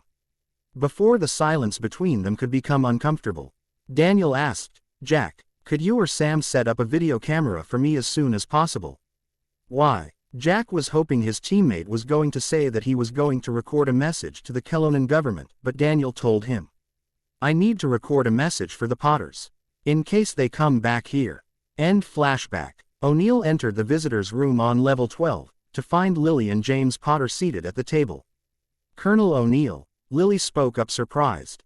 "We asked to see Drive Jackson. We went by his apartment, hoping he might have heard from our son recently and found the apartment empty. The other tenants didn't know what had happened to him, so we thought we'd try here." "Do you have your wands?" O'Neill asked. "Yes," James told him. O'Neill opened the door and called, "Guard." The soldier came into the room. "Give them to the guard," O'Neill ordered. "You'll get them back when you leave, just like last time." "Why should we do that?" James demanded. "We just want to see Drive Jackson. We don't intend to harm the man." O'Neill just stared at him, poker-faced. "If you want to hear what I have to say, you will give your wands to the guard. Otherwise, he will escort you out of here and you will not be allowed back in." The Potters just stared at him as if he'd lost his mind. Jack looked at his watch. "I have things I need to do, so you have 1 minute to hand those wands over, or I'm out of here." "You can't be serious," Lily protested. "We don't intend to harm you." 30 seconds. Seeing the man was serious, they pulled their wands out of their sleeves and handed them to the guard. The guard took up his position back outside the door, their wands tucked into his belt. "See, that wasn't so hard." Jack's voice took on a patronizing air. "Now, can we see Drive Jackson?" Lily requested. "I'm afraid not," O'Neill told them. "You see Drive Jackson died a few weeks ago." "Oh, I am sorry," Lily said, and strangely enough O'Neill believed she was.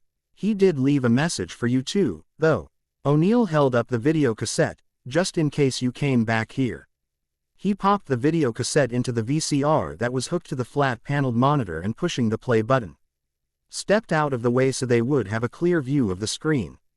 The screen went blue and then an image of Dr. Daniel Jackson appeared. They could see what looked like cuts on his face. And he appeared to be dressed in a hospital gown. The man on the screen rubbed his nose a moment and then began speaking. "This message is for Mr. and Mrs. James Potter. If you are hearing this message, then despite the attempts of my friends to prevent it, I am now dead. I know that Jack and the others would have tried right up to the moment I took my last breath, but I doubt that even Madame Pomfrey could have cured this. And I strongly doubt that Snape could brew a potion to counteract it." Lily and James looked at each other stunned. How did this man know anything about Madame Pomfrey or Professor Snape, both of whom were still at Hogwarts?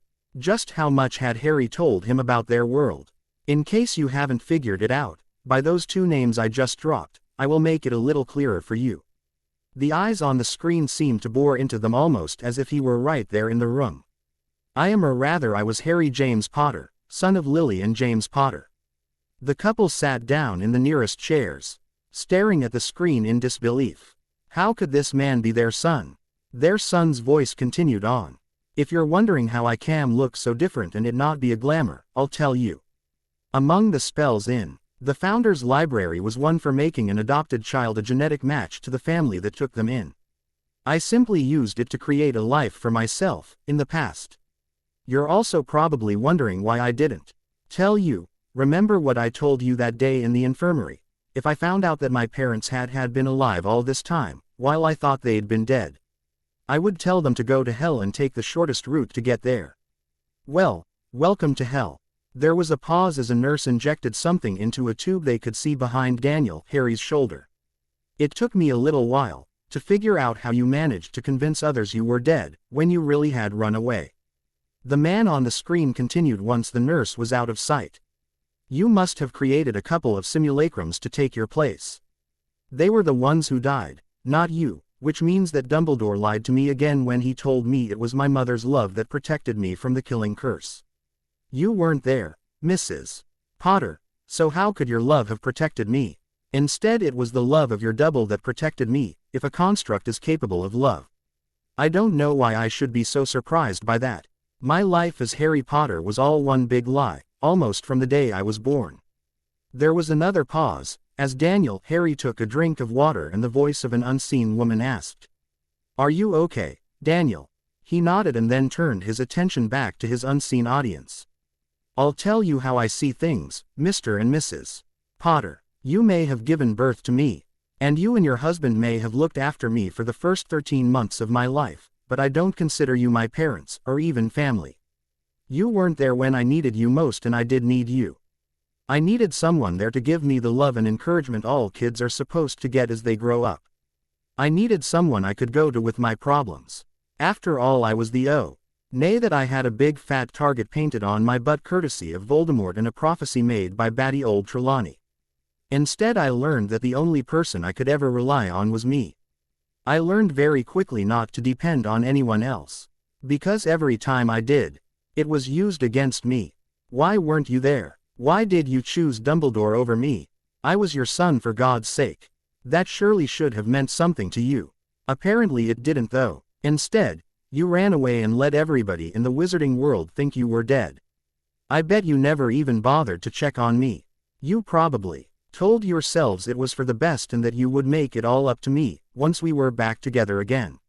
I'm willing to bet that Dumbledore never told you half the stuff he put me through, in order to forge the weapon he needed to take out Voldemort. Harry looked away for a moment. When he looked back, his face was implacable.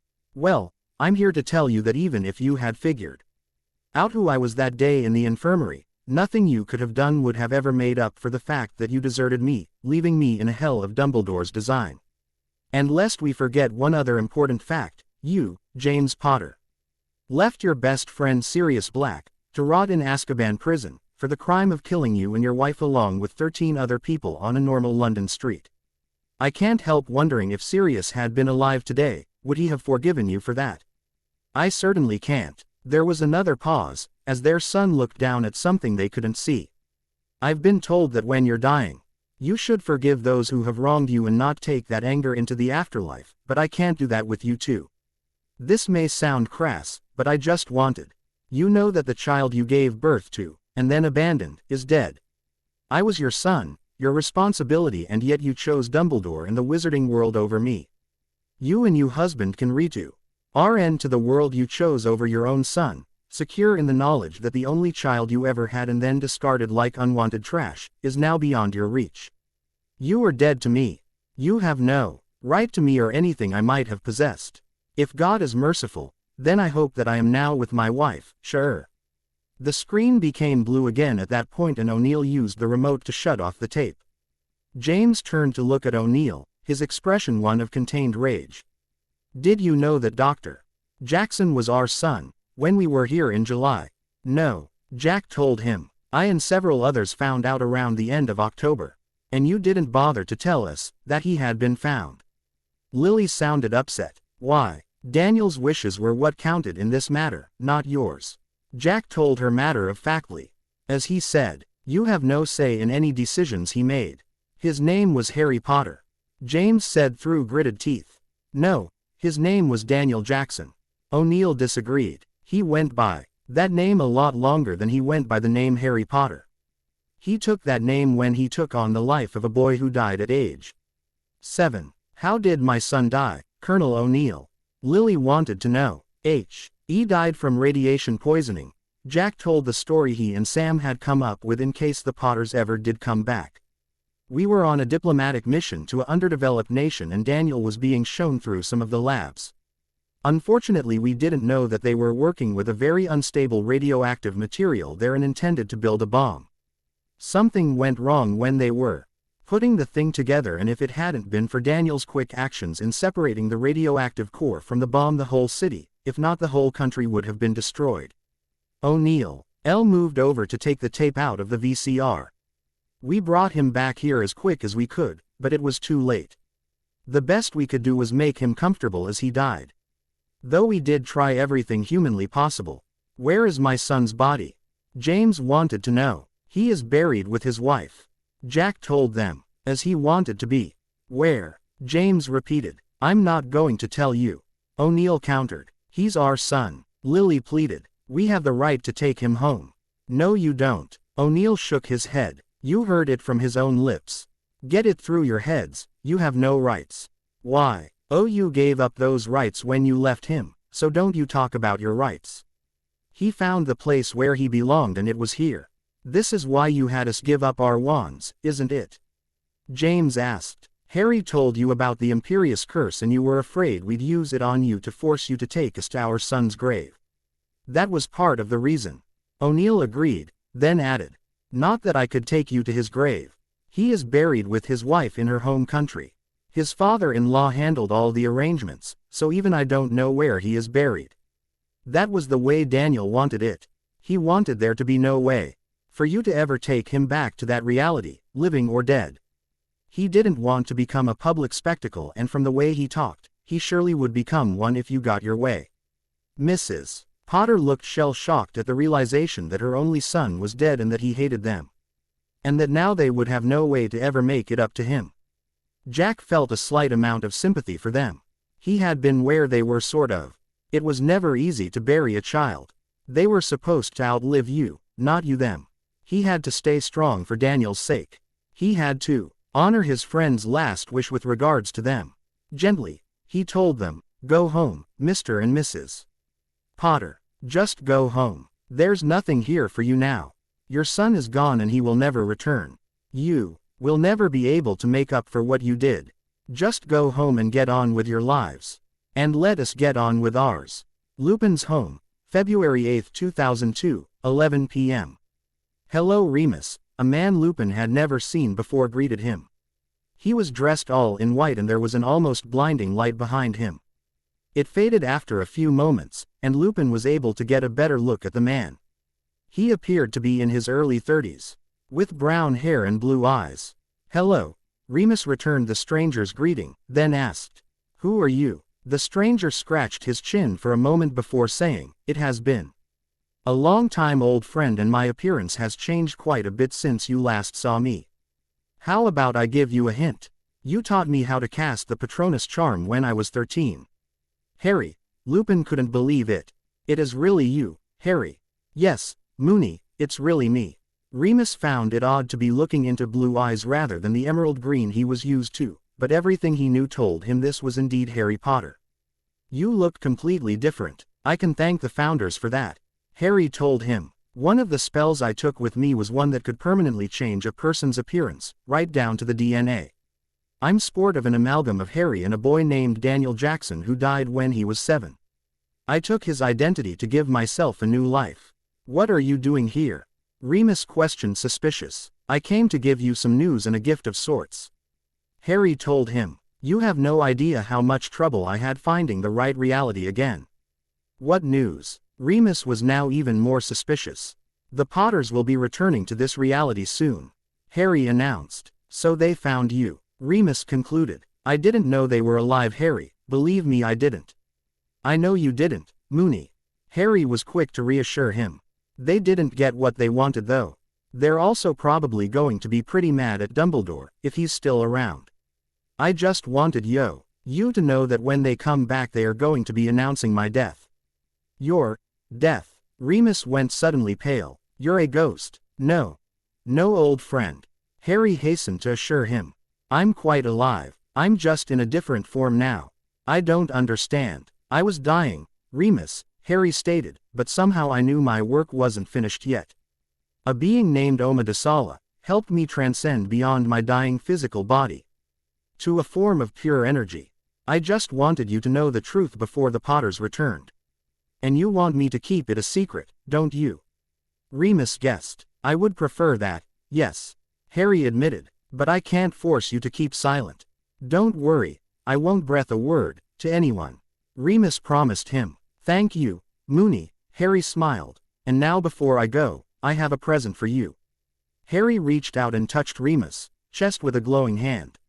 The werewolf felt energy coursing through him and found he couldn't move until Harry's hand left his chest. What did you do to me? Remus asked after a few moments. Among the gifts I've acquired in my new form is the ability to heal. Harry told him. I asked for and received permission from my mentor to free you from your curse. Free me, Remus whispered. Yes, my very dear friend, Harry nodded. You are no longer a werewolf. You will no longer have to fear the full moon. As Harry began to fade from sight, the former werewolf heard, Enjoy your life, Moony.